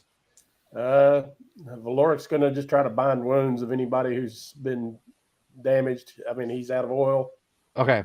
Nobody is injured bad enough to need stabilizing. Okay, Bejeebus will take a shot with the crossbow. All right. How about Lynx? I still up front. I'm swinging a sword. All right. Are you doing the extended bridge over there, Average? Yeah, I'm just gonna start shouting, 10 down, 20 more to go. All right. How about Jeanin? So my hireling up front, Alice, is now a little hurt. Can we sort of cycle her back and replace Yes. her with another one of them? Okay. Yes, she's So- basically it's the Roman rank shuffle. Yeah. You know, one man steps forward, and the other man steps back. Yeah. So hireling from behind shifts with Alice in front of me, and Okay. Jaden stays where he is, but still stabbing as much as we can. Right on. And Turgo's loosing arrows. How many arrows has Turgo got left? I know you've expended a lot. Yeah, 3. And then I have to move to silver arrows. Okay. Yeah, I have 10 silvers as Remind me to hand you my quiver. All right. Yeah. Well, Doomsword, have Turgo roll initiative for us. well. That's a 5. Party goes first. Missile fire goes first. We just got a 6. That's a miss. I missed. Okay. Melee up, guys. Alice stepping back, can she take a shot or not? Is she armed with spear? Yeah. Yeah, then she can still fight from the second rank. Okay, cool. Go ask Alice. I think she'll know. I have 15 hits. This That live guy stream has been misses. copyright struck by Warner Music Group. We have 2 hits from me, and it is an 8 and a 6. That's 2 more dead orcs. Does an armor class 7 hit? No, it does not. Okay. Sorry. I hit for 5, finally. Oh, wait, Okay. I rolled a 12. What am I doing? Because 12 plus 3 is 15. 12 plus 3 is 15, and That's a dead orc. yeah, that's a dead orc. Okay, so that's 1, 2, 3, 4 dead orcs.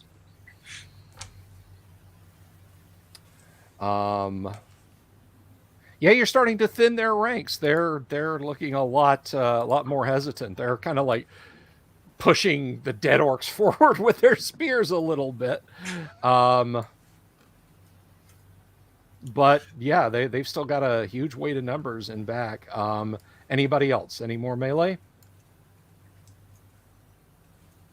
Nope. Okay, second missile. That's a miss. Okay. Counterattacks across the front. Miss. Miss. Miss. Second rank. Miss.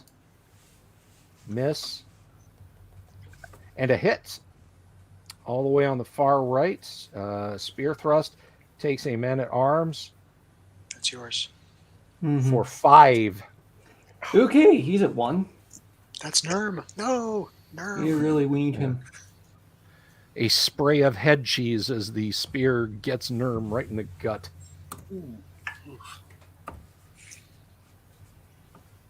Alrighty, party. What will you do? What will you do? Just noticed Bejeebus also has some flasks of oil. He's going to pass those back to Valoric. Oh, Lord! How many flasks of oil? 6. Oh, God. Nice. Can he still take a crossbow shot? Oh, yes. I'm sorry. Okay, he's going to take a crossbow shot after he hands those off. Okay. I'm gonna pass a dozen arrows to Turgo. All right. The master would approve of those arrows. All right. So Valoric and Bejeebus, you've got your work cut out for you. Lynx, you're standing tall and proud. Stabbing orcs. All My right. followers will cycle. Your followers are cycling. You are continuing to instabulate, yes? Yes. Yeah. All Can I right. pass my arrows and stab? Yeah, I mean you're literally just shrugging your quiver off. You're not trying to hand a potion or something like that. So all right, I think we have come all the way around. So James, let's have Valoric and Bejeebus clutch the die of chance together and roll a initiative for us, which you will lose. Roll a 6. Roll I got a 6. Okay, All right. it is a Good. tie. Missile fire goes first. Missile fire beats ties. So thrown and then shot. 7 with the oil. Uh-oh. All right, let's see. Let's check that scatter.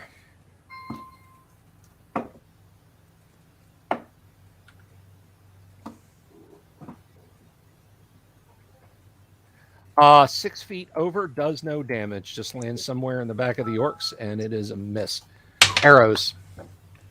Majib's Yeah. got a 16. That's a hit. And I hit AC 2. Both of those are hits. Roll your damage.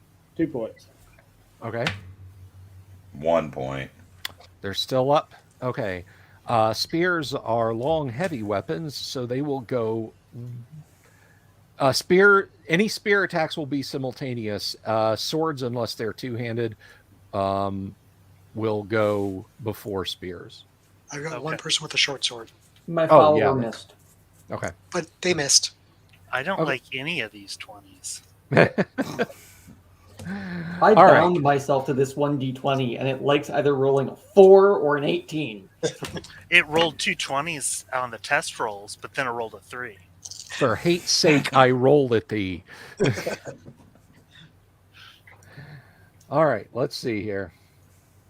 I do 11 damage to one orc, though. Oh, then that orc ceases to exist. He just kind of falls apart into his constituent particles. All right. A bill just goes through his head. Yep, that is a miss. That is a miss. And that is it's armor class 3 for men at arms, correct? Yes. Okay. Could you imagine sharpening the entire radial edge of a bill? Like, not just the parts that matter, but just like all of it. I can imagine your armsman hating you for it. That'd be horrifying. Can we All right, that is a miss. roll for spear attacks? Yes. This is all simultaneous, so Jeenan hits for 9 points of damage. okay. Bereft of life, he rests in pieces on the dungeon floor. So that is a bunch of misses from them as you guys thrusted spears at each other.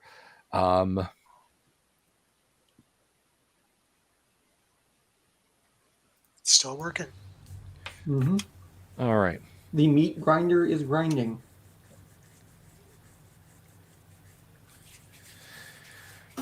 Okay. The orcs are still in there. They're still fighting.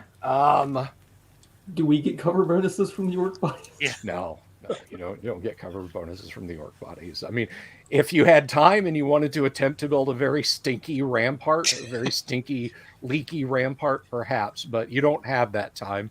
The orcs are pressing the attack. This is the bastion of the gassy and wheezy. It is. You're going to confront the orc king on the cistern out there, and Average is going to welcome, say, "This is Greyhawk." Kick him back in. All right. We're at the bottom, though. Does he kick him up? Yeah. Yes. Whoa! Ugh. Kick him high enough to land on the pole arms, please. All right. The orcs are still pouring in. You guys have slain 16 now? Yeah. Okay. They're still coming. And they don't stop coming, and they don't stop coming.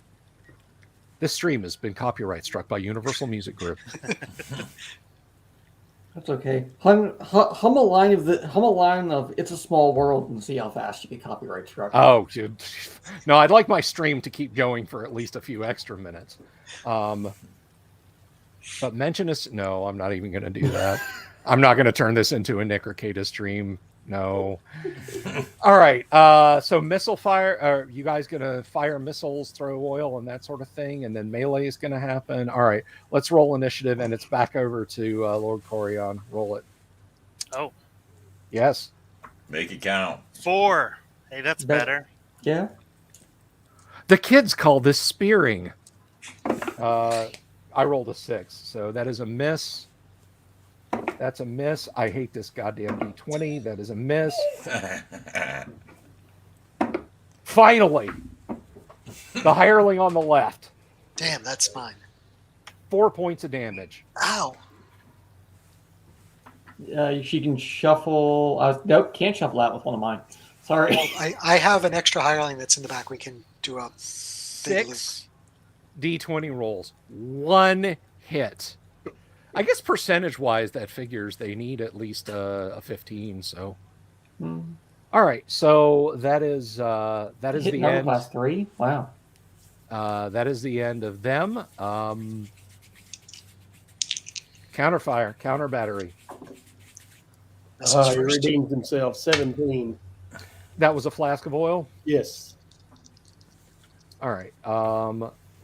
That does not land on a character. That does land on one of the orcs in the back 2 ranks. Oh, roll your d6 because you did set one on fire earlier.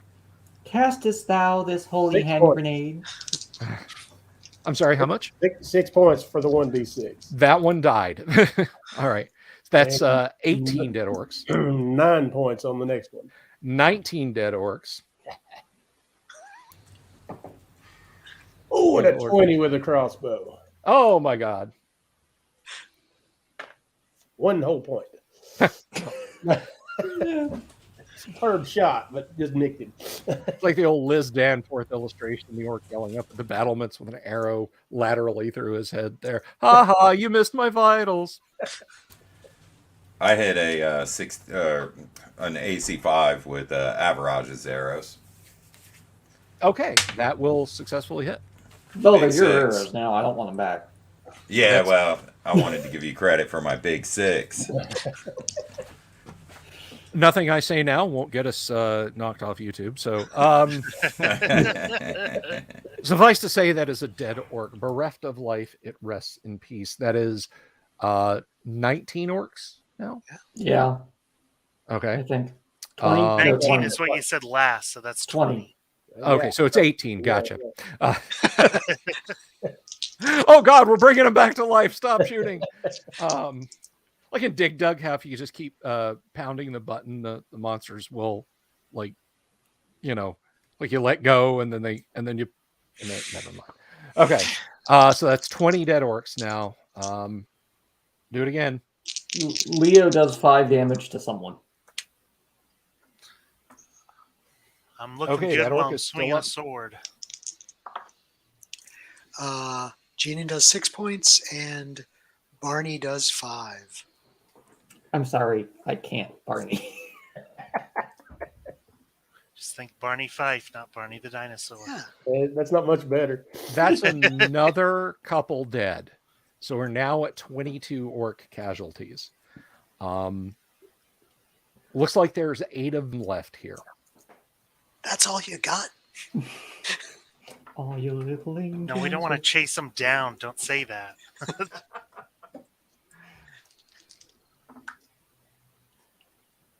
think we have one more missile fire. Yeah. Yes, you do have one more missile fire.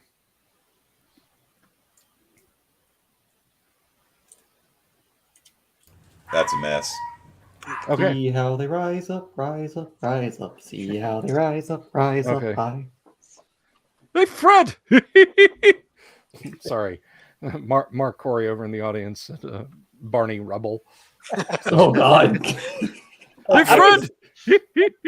I'd want Barney on my side All right. in that instance. Looks like you're in the chamber today, Mr. Frieden. Ah, hello, Gordon. Okay. Top of the next round. They're not looking real sure about their chances here. What is the party doing? More the same. More of the same? Any more flaming oil? Any more barbecued orcs? Yes. Okay. This has got. He handed you 4 or 6? 6. 6. And you. Yeah, he stocked up on them He's when we used were 2. back in Greyhawk. Okay. All right. Yeah. I have 2 left as well. So From Genan's people, we need to shuffle around a bit again to get someone fresh up in the front line, if that's possible. Okay. But otherwise, stab. I know what the orcs are going to do. Let's roll initiative, please. that's me, I suppose. Yes. Think Sorry. so. As I just throw my d6. Somebody else do that. Okay, Yeah, I'll I take it. just dropped mine. 6. All right. Party goes first. On big numbers. No whammies. 16. That's a hit. For 5 points. Someone else is on fire now. Yes, and it is. Let's see. The hell did it go? It is the hireling on the far right is on fire. What? Oh, wait, what? Die. Oh, yeah. Not Leo. You threw a flame. It was gonna happen sooner or later. Yeah. You lob it in, and Leo is now on fire for 5 points and screaming in agony. Can he put himself out? No. Stop, drop, and roll is not. Hasn't been on invented yet. Apparently. It's scream, thrash, and run. Actually, is the rule of the day. Oh, he has 2 hit points left. And he will take, unless somebody moves to extinguish him, he will take another d6 in the next round. Next missile. Any arrows? Yeah, my arrow hit AC 4 for hang on. For 1 point of damage. Okay, that orc is still up. 14 with a crossbow. 14 with a crossbow. I think is gonna miss. Okay. Yeah. Oh no! Wait. First level character. Yeah, no. 14 will hit. Oh, okay. 3 points. That orc is still up. Melees. Melee. All whiffs. Only Genin hits for 4 points of damage. That is sufficient to slay that one. You had hit it before. Awesome. Just finishing the job. Only Genin hits. It's not an Alice Cooper song.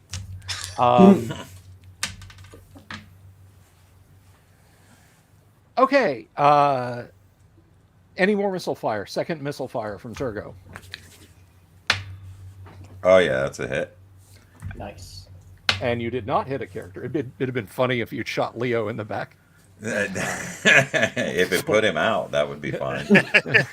Well, it wouldn't so much put him out as leave him really not caring that he was on fire anymore. But It's 3 points of damage. okay. And that orc is still up.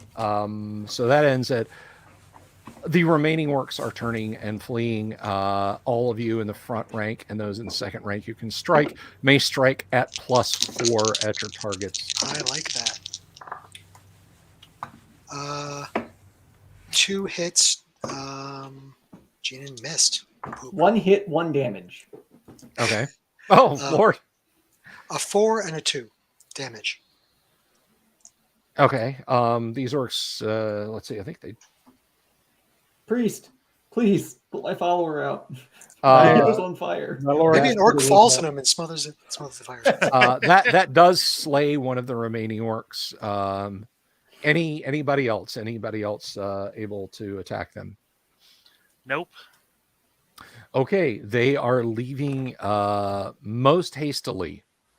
They're rushing back. They are heading into the northern of the 2 doors. They are dropping their weapons. They are dropping what the character. They are fleeing outright as they run away. Did someone put the follower out? Yes, Valor Okay. does. All right. So he does not take more damage. Looks at Valoric. Started the fire, might as well put it out. Yeah, Valoric looks at you, or he looks at Valoric. What the hell was that for? Be lucky I'm still breathing.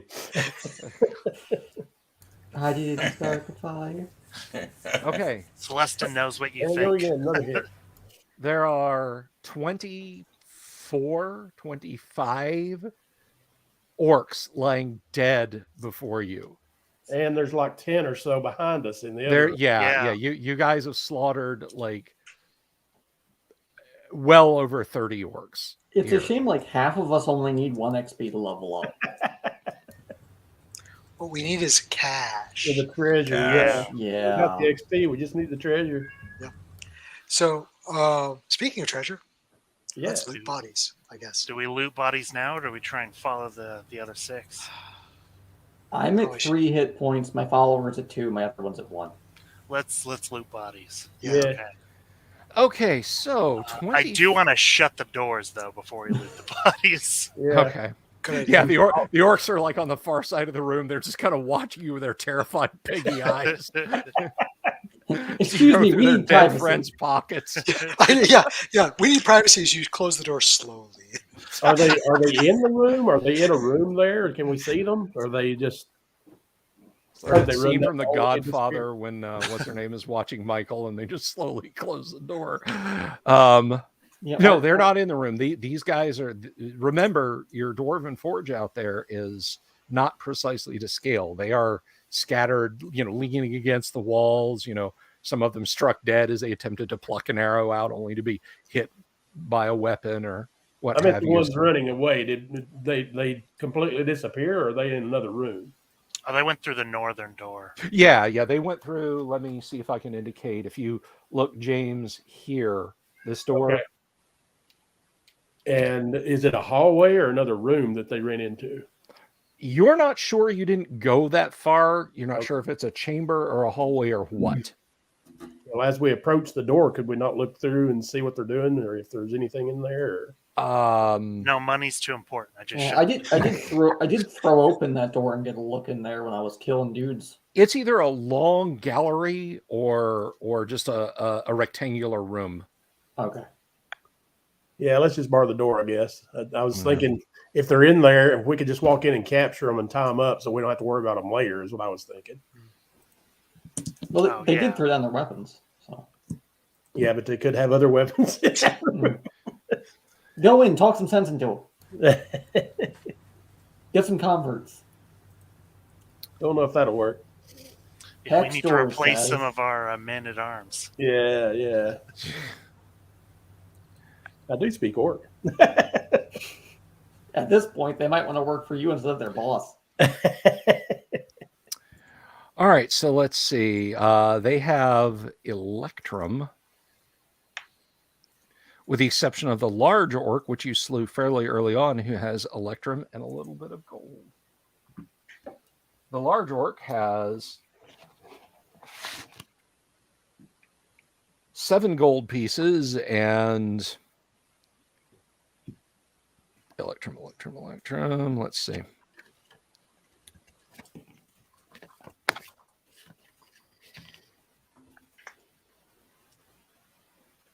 And 11 Electrum. 11 Electrum, 7 gold. And I said there were a total of 35 dead orcs, right? Yeah. Mm-hmm. All right, let me see if I can get this to... A You can get my die roller to not choke to death, fall over, and die. whole lot of nickels. Yeah.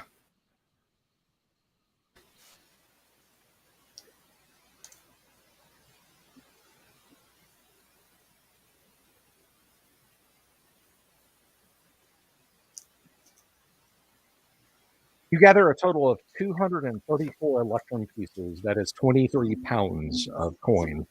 That's better. 234 Electrum. 234 Electrum, which the amount of gold is exactly half that. It's better than nothing. Yes.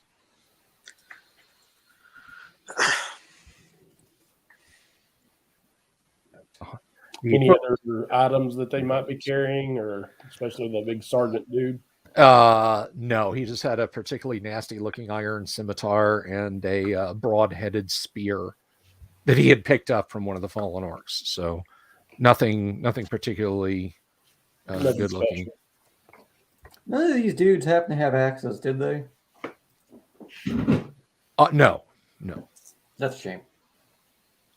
I do think we should gather up all the weapons just in case the rust monsters are still there. Here you go. We got you more snacks. You're going to let us buy, right? Yeah, here, eat this, not us. Bye.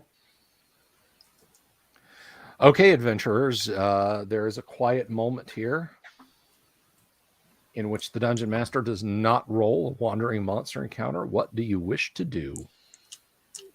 The Jeebus wants to go check that southern door and listen at it, see if there's, and kind of peek inside, see if there's anything going on in that corridor. Okay. Make the thief do it. I'll go over there with him. Okay, so the southern door is still ajar. Now, I didn't move the miniatures out, but there's nothing in there. This appears to be some kind of a small barracks area. There are some straw ticks on the floor, not the blood-sucking arachnids, but the the bedding made out of straw and mats, buckets, tables, things of that sort. Nothing at a glance that looks particularly valuable. It's a doorbell, not a jar. Unless it's had its soul trapped, then it's a magic jar. On the one hand, I'm not very proud of that joke, but on the other hand, I am very proud of that joke. At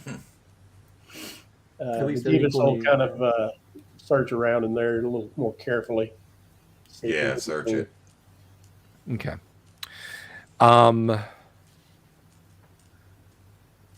So, as I said, there's a low table hanging from iron pegs that have been fixed in the wall are strips of some kind of flesh. There's a brazier on the floor underneath it. You don't know what it is. Some of it still has hair on one side. There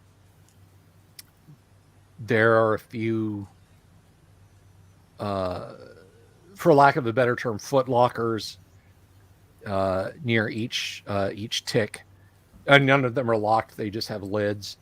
There's a large water barrel in the room. There's a keg next to it. There's kind of a faint vinegary smell coming from that. You think it may be just some cheap wine. Other than that, at a glance, you don't really see anything in the chamber. I will remove the covers, and then you guys in our audience can get kind of a better look at the room if you'll bear with me a moment.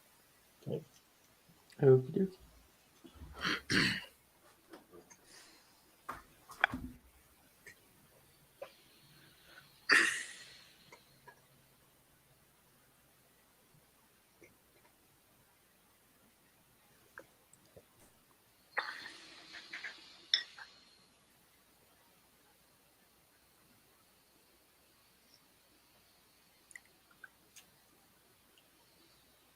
It just goes on and on and on. Oh, wrong hallway. Right hallway.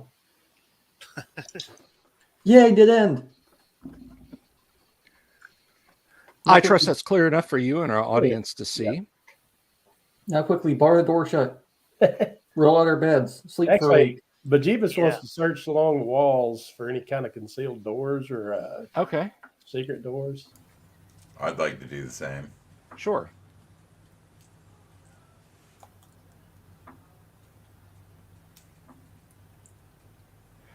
Searching along the walls, you find no secret doors or passages or whatnot.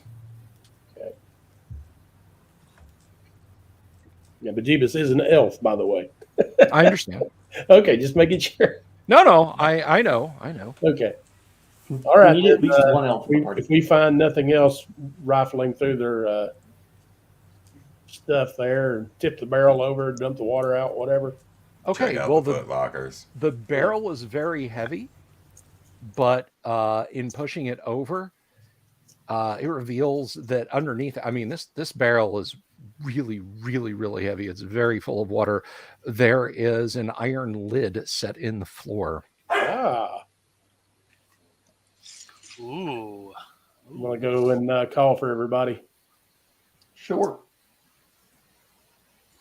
You're not sure what in the ancient history of Castle Greyhawk this room might have served or why this might be here, but it definitely appears that it's not just some iron plate that's lying there by mistake. It's flush in the floor and might have gone entirely unnoticed, but for you moving it.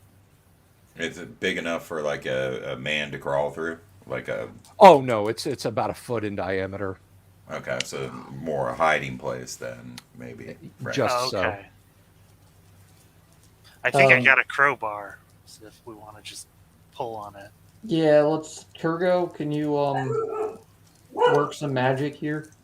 Yeah, I'll give it a look over. And examine it closely, see if there seems to be anything around the edge that might be worrisome. A careful examination, Turgo, reveals no indication of traps or anything like that. Have at it. Sure. Okay.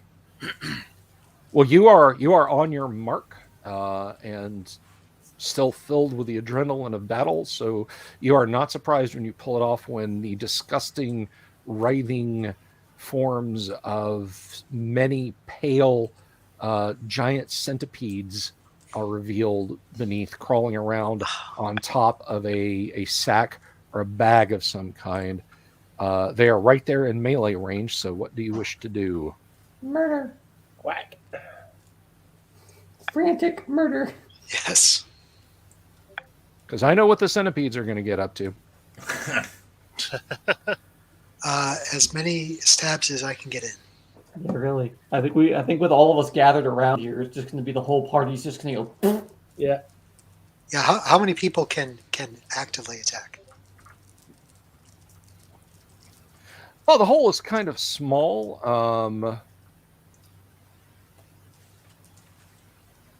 However, I will say that at least 4 of you can stand around and smash at these things. Gina and Dora will smash at things. Okay, let me see how many you have to smash. I have reach. There are 5 of them total. Let's go ahead and roll initiative. Mark, I rolled a 2. you rolled a 2. Okay. They crawl out on your boots. This is Gina, you got a couple. Ugh. That's a miss and a miss.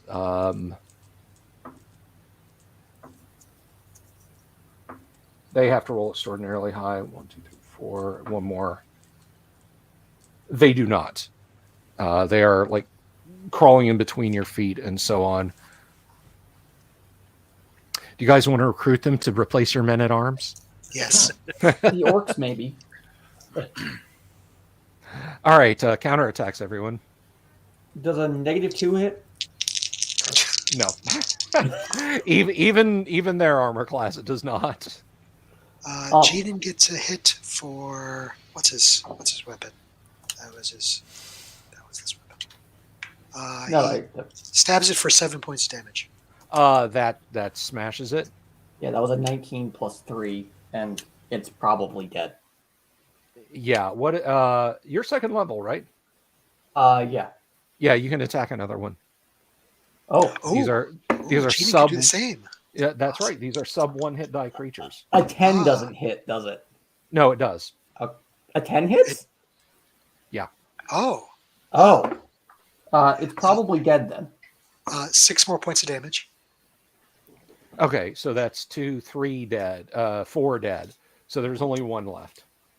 Damn. Next like round. 13. Oh, that will hit. Okay, with a long sword. 7. Okay, that destroys it. Awesome. What's in the sack? Never ask that question. All right, let's see. in the bag. It swallowed In the one- bag are several bean-shaped objects and a deck of cards. Oh boy. No. I mean, at our level, drawing from that deck wouldn't be bad.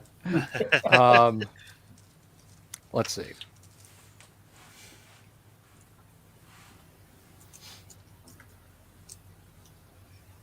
So in the bag, there are... Come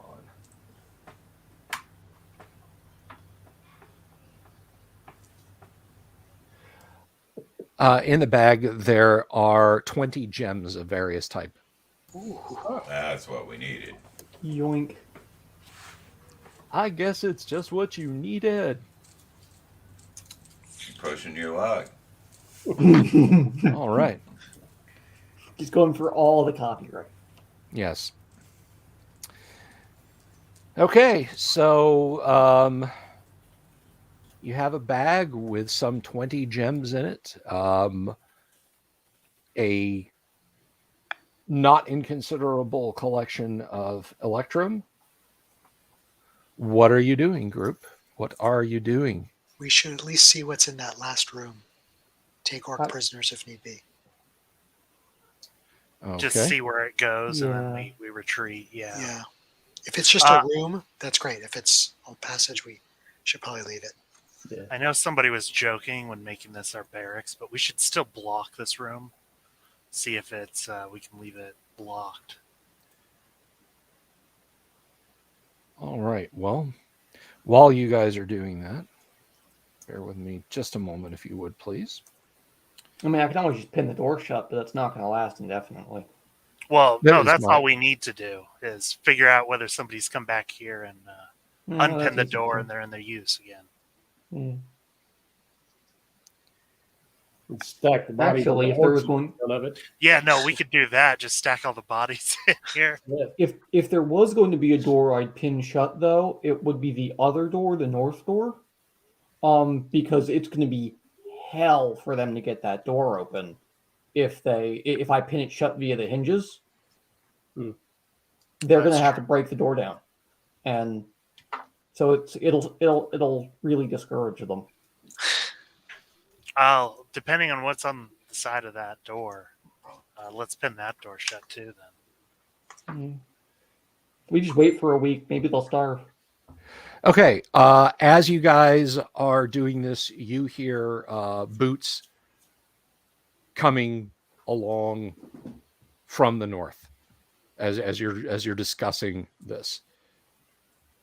All right, are we? They're not making any attempts to be silent. You are picking up little snatches of conversation in Orcish, and they are very close. They sound like they're just at the far end of the chamber. I say we bail. Let's run back to our choke point. Yeah. Or are we bailing completely? Does The it fellow sound who was set on fire like is hallway? says, "If it's just the same." Yeah, let's exit. All yeah, right. I'm going to Does say it, does it sound like they're coming from the hallway? We're still in the room, right? It sounds like it's coming from the north, from the north. room where a body of orcs fled. Question to the GM. Okay. Yes, sir. Did that door open inwards? Did the north door open inwards towards the hall, or did it open inwards into the room we were in? It opened inwards to the hall. Damn. Sorry. Can I jam an orc spear? Can I try and jam the door shut? Just to buy us some time? Roll initiative. 4. We're out of Yes. sound. You can literally hear them. They are close enough that you're making out full conversations. Oh, I hear that was Uzug's boys that just got chopped up. Yeah, well, the big boss wants us to kill these lot. More treasure for us. Well, while I'm putting the door That's shut, how our you all run. conversation goes. Yeah. So you're wedging the door shut with a spear. You hear cries of anger and surprise as you slam the door and wedge your spear. Let's go, boys. Let's go. Double time. Out and up. For Watch sure. out for the rust monster. I am grabbing at least one iron scimitar to throw Right. at a rust monster, though. Okay. Rusty. The rust monsters. Yeah,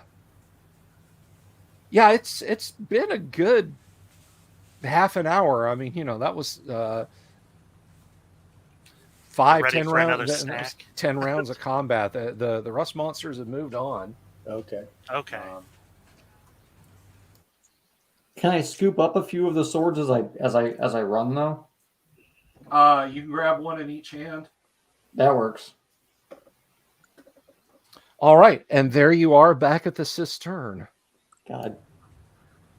Get the hell out of here. Yeah. Bejeebus will keep watch as everybody starts scrambling up the ropes. Okay. Word. I'll be one of the last up because I think I have the most HP. Yeah. You might. Up and out and back to the longhouse, I guess. Yeah. Yep. Okay. 2 extra scimitars, a little bit more money in my pocket.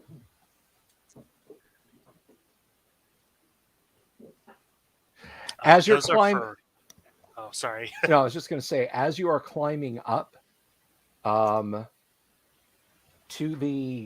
towards the room with a collapsed wall this way, Mm-hmm. you hear many yippy, excited voices. Sounds like kobolds. Uh-oh.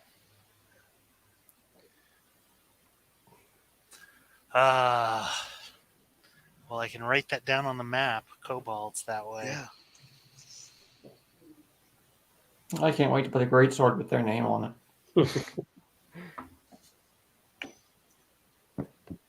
For game mechanics, it's really exciting as a second level fighter to be able to actually hit multiple times like that. Yeah. Yes. Genuinely. People, I have found so many folks who embrace AD&D as a new game and they overlook that, and it breaks my heart on their behalf because there's nothing quite like seeing a ranger walk into a room full of goblins. Yeah. Like even just a 5th level ranger, because they're all gonna die. Yeah. Every one of them is gonna die. All right, so up the rope, leaving the kobolds behind, who are actually quite surprised at the tall ones being in the dungeon. And you make it out. You are in open. Now, you went fairly early in the midday. It is still a cold, cloudy afternoon when you come out into the daylight of Castle Greyhawk, but you are you have quite the heap of gemstones and more than a little bit of coin to your name. The coin's insignificant. I'll have your share then. Yeah. It's like what, 150 gold maybe, I think. Yeah. Getting there. Well, yeah. It's still something we could bury up the longhouse and come back here. that literally buys her like week-long stay. Yeah. Buys more refill the oil. oil. Yeah, Yeah. literally. Oil and Buy more arrows. Buy We more need lots of arrows. arrows. And the gems Like can to be hire- worth some money, though. Yeah. Yeah, the gems Like will to be hire good. a hireling that just follows us around with a wagon full of buckets of oil. Yeah. You give them we'll see what we need is one guy with a pump and another guy with a torch. And just What could Travis, possibly get go the wrong? flaming waffen. I'd play that kind of dwarf. I really would. Like if it was allowed, I would happily play like a dwarf adventurer with a flamethrower. I think it'd be fun. That's just Warhammer Fantasy Battle at that It point. Yeah, is. I mean, Genuinely. So if we get back to the longhouse, Okay. Gina doesn't have skill of gems, but he's seen gems. He knows what we've sold them for.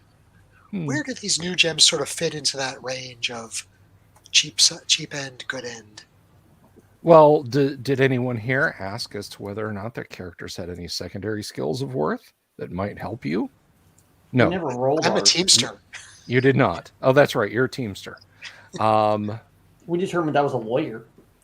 Well, my backstory says I was a farmer, so I don't think I know anything that way. All right. They're pretty. They're shiny and they're pretty. Okay. We'll have to go back to that same place. God, I look so sinister. I forgot my lights are pointed at the table there. You know. Greetings, foolish mortals. I can't wear my Gandalf hat though. It sits on my it sits on my the head strap for my cans, so you know it doesn't work.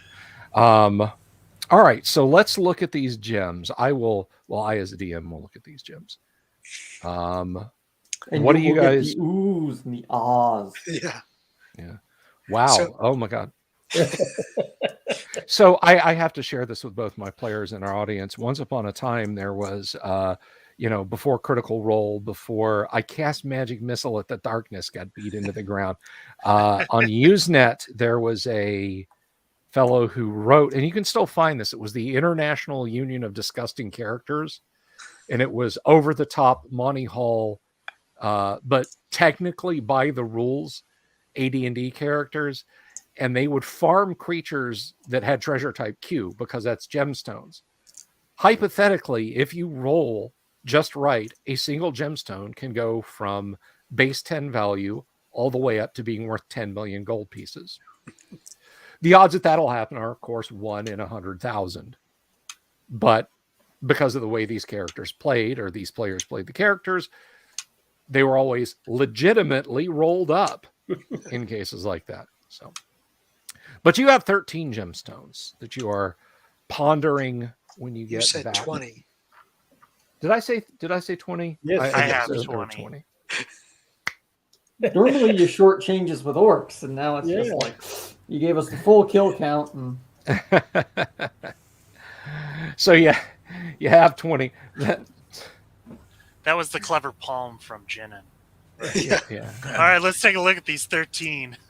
Like Danny DeVito at the end of Twins. Still $7 million. All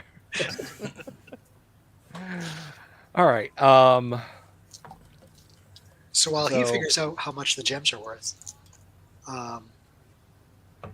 do we want to rest up for a little bit and go back into I think we need to rest and let me get my spells back to heal up.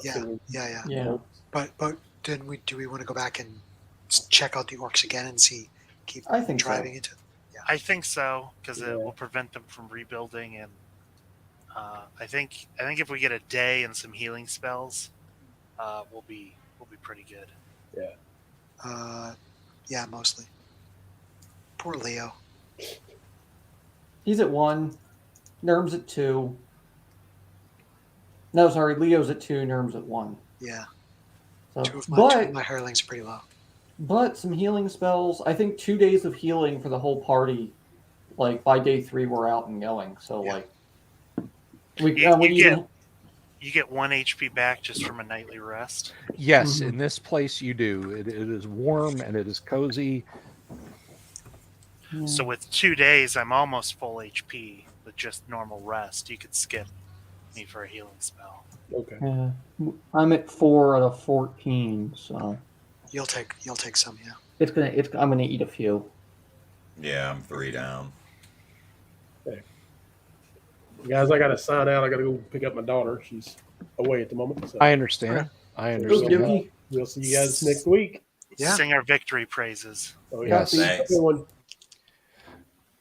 Okay, so players, do you wish to soldier on without your big toe there, or what do y'all want to do? Well, we can at least do the healing. Sure. Yeah. Okay. And I can at least give you guys the gem values, which I'm rolling up right now, because you never know. Some of these could explode. I have seen gems go from a base of 500 to in the tens of thousands. So that'd be nice. It's once. I have seen it once, I should point out. But if somebody super chats right now, $5. Yes. If anyone wants to see them get maximum value for a gem, drop me a super chat in equal dollar amount to to what you want to see the gems. No, I can't take super chats yet, unfortunately. I want dollar value and die denomination. I'll roll 100 on that D100. Let's go. So let's see. 1, 2, 3, 4, 5, 6, 7, 8, 9, 10, 12, 13, 14. And I said you guys had 15 gems, right? Oh.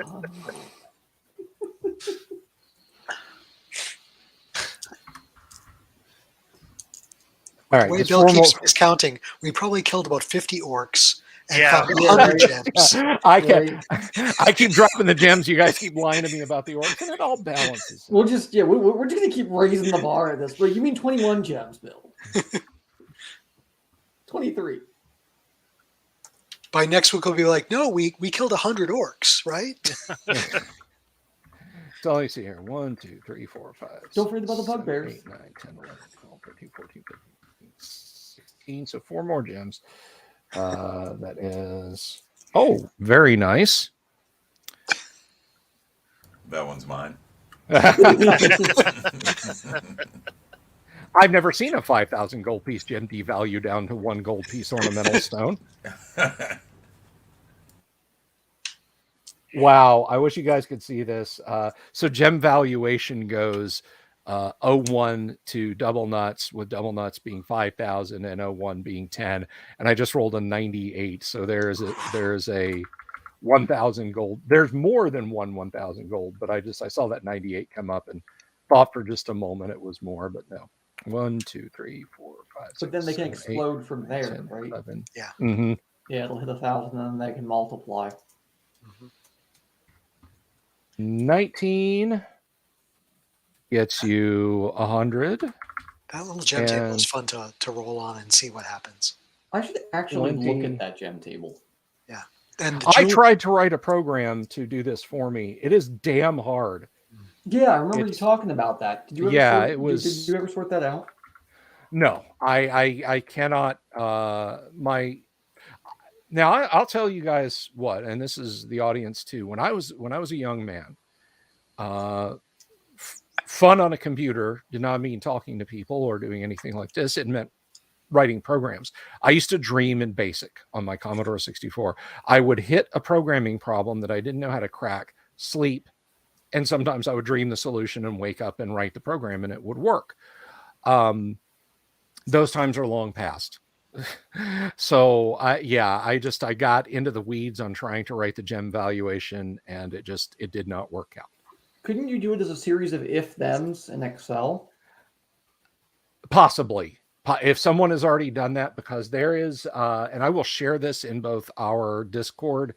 I've shared it on the live stream, but I will share it in the Discord if anyone wants it.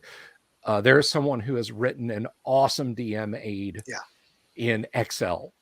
Excel blows my mind. I've taken a look at those Excel sheets. They're pretty cool. It's incredible what you can do with Excel.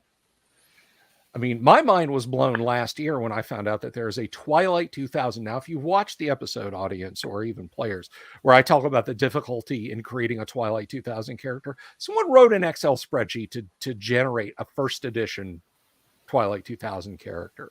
And that's just, you still have to do something. You still have to input like your 6 die rolls. But after that, you have nothing to do but buy skills. It will do everything going forward for you there. It's astounding what you can do with Microsoft Excel, including play a flight simulator. The honestly though, I think it was Path Guy. Yeah, the Path Guy D&D aid website is really good too for generating characters as well. And it's pretty exhaustive, even for things like 2nd edition, 3rd edition, yada yada. I never tried it for AD&D, but when you have like rule book mania, where it's like there's 27 different rule books here, like it compensated for all of them. Wow. Yeah. Wow. It was nice. Okay, so I have your gemstones generated here, and we're gonna go down the list now. So we start. Fortunately, it's a very edge case. 4 to 8, nothing changes. So I can just do this. I keep pushing my friends over on Discord for my Monday night game. One of whom is a very talented programmer himself, to give me a gemstone generator aid for, let's see, for our DiceBot familiar, which has the splash function. By the way, that splash function, and I think I've told this story before, a few summers ago, I was DMing a game professionally for a group of programmers. And I came back and I was so proud of myself because I'd written an Eagle Basic, which is just, it uses line numbers. It's like Commodore 64 Basic almost. I had written a thrown weapon program for D&D. You throw a flask. And I showed them the basic listing, and they were so disgusted by it that they rewrote it in Python and stuck it in the bot. They forbade me to use my own basic program. They said, no, we're not going to let you do that. Show us that code, Bill. What did you do? Basically. So let's see. Let's do 5d10. We'll just do these in bunches of 5. But it's a self-portrait. I don't care. It's yes. All right, so we've got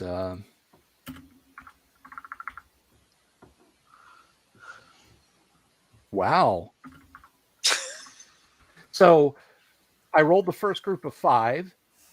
For the first and last in that group, it doubled the base value. The first and last gemstones went from 500 to 1,000. Nice. So cool.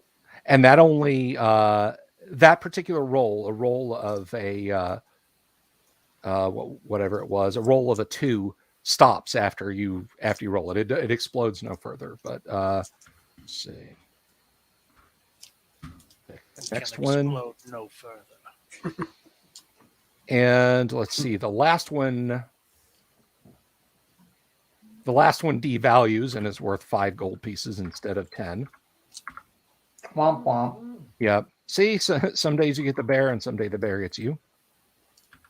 It's a shame Turgo picked that one. Yeah. So let's see, that becomes... It's 5... Normal. Well, I think that one's normal.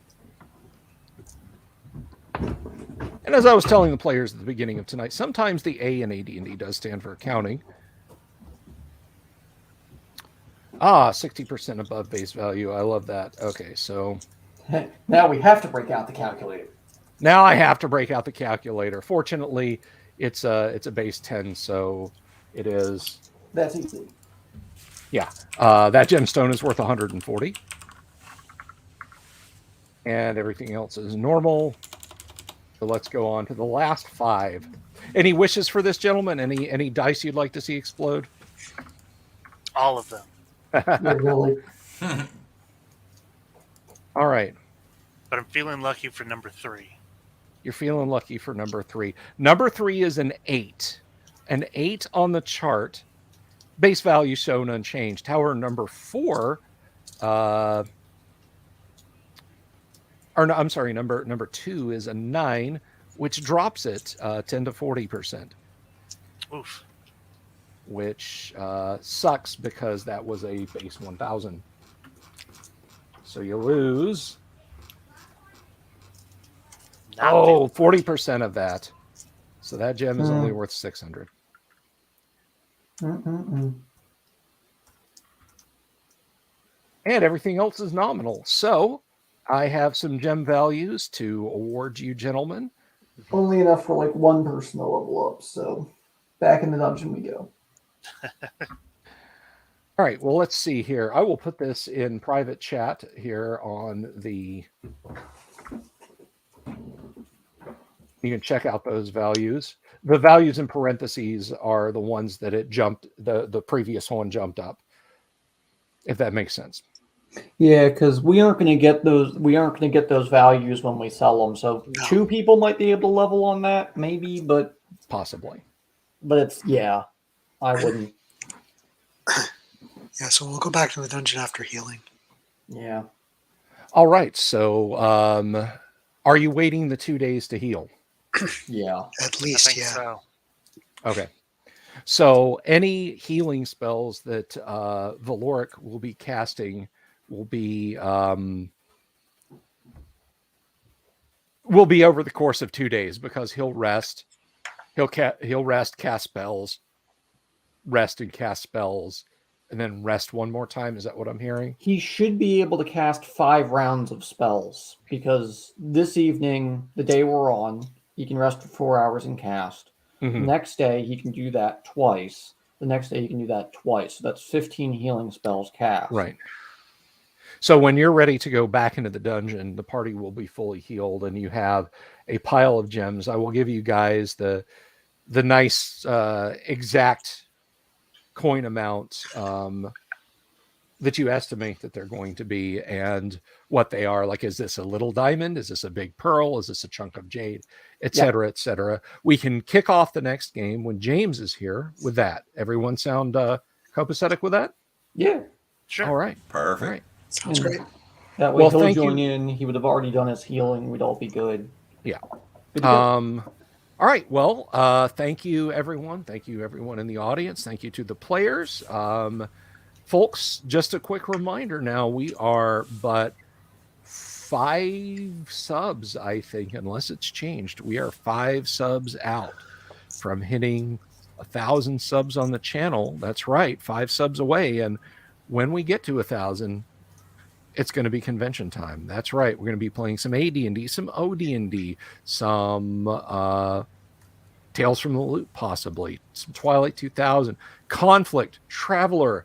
Somebody said something about some Mork and Mindy game. I don't know. But there's going to be a lot of folks running a lot of games at the Great Underground Online Gaming Convention. I hope you can all make it, because you have all made it already. You've made it happen. You guys, like I said at the beginning of the live stream tonight, I don't run around on the street handing stranger business cards that say, hey, go subscribe to my YouTube channel. That's a good way to get arrested. But you guys have gone out there and you've beat the bushes, and you've said, hey, if you like AD&D and random RPG talk and Old Man Yells at Clouds live streams, well, go sub to this guy's channel. And y'all are making it happen. You're building the convention hall as we speak, and I cannot thank you enough. So thank you, everyone. Thank you to my players. Thank you to my audience. It's been a great night. I will see all you guys just outside Castle Greyhawk next week, and I will see all you audience folks tomorrow night, because Kyle will be here, and we're going to talk about RuneQuest. Peace, have a great evening, and good night.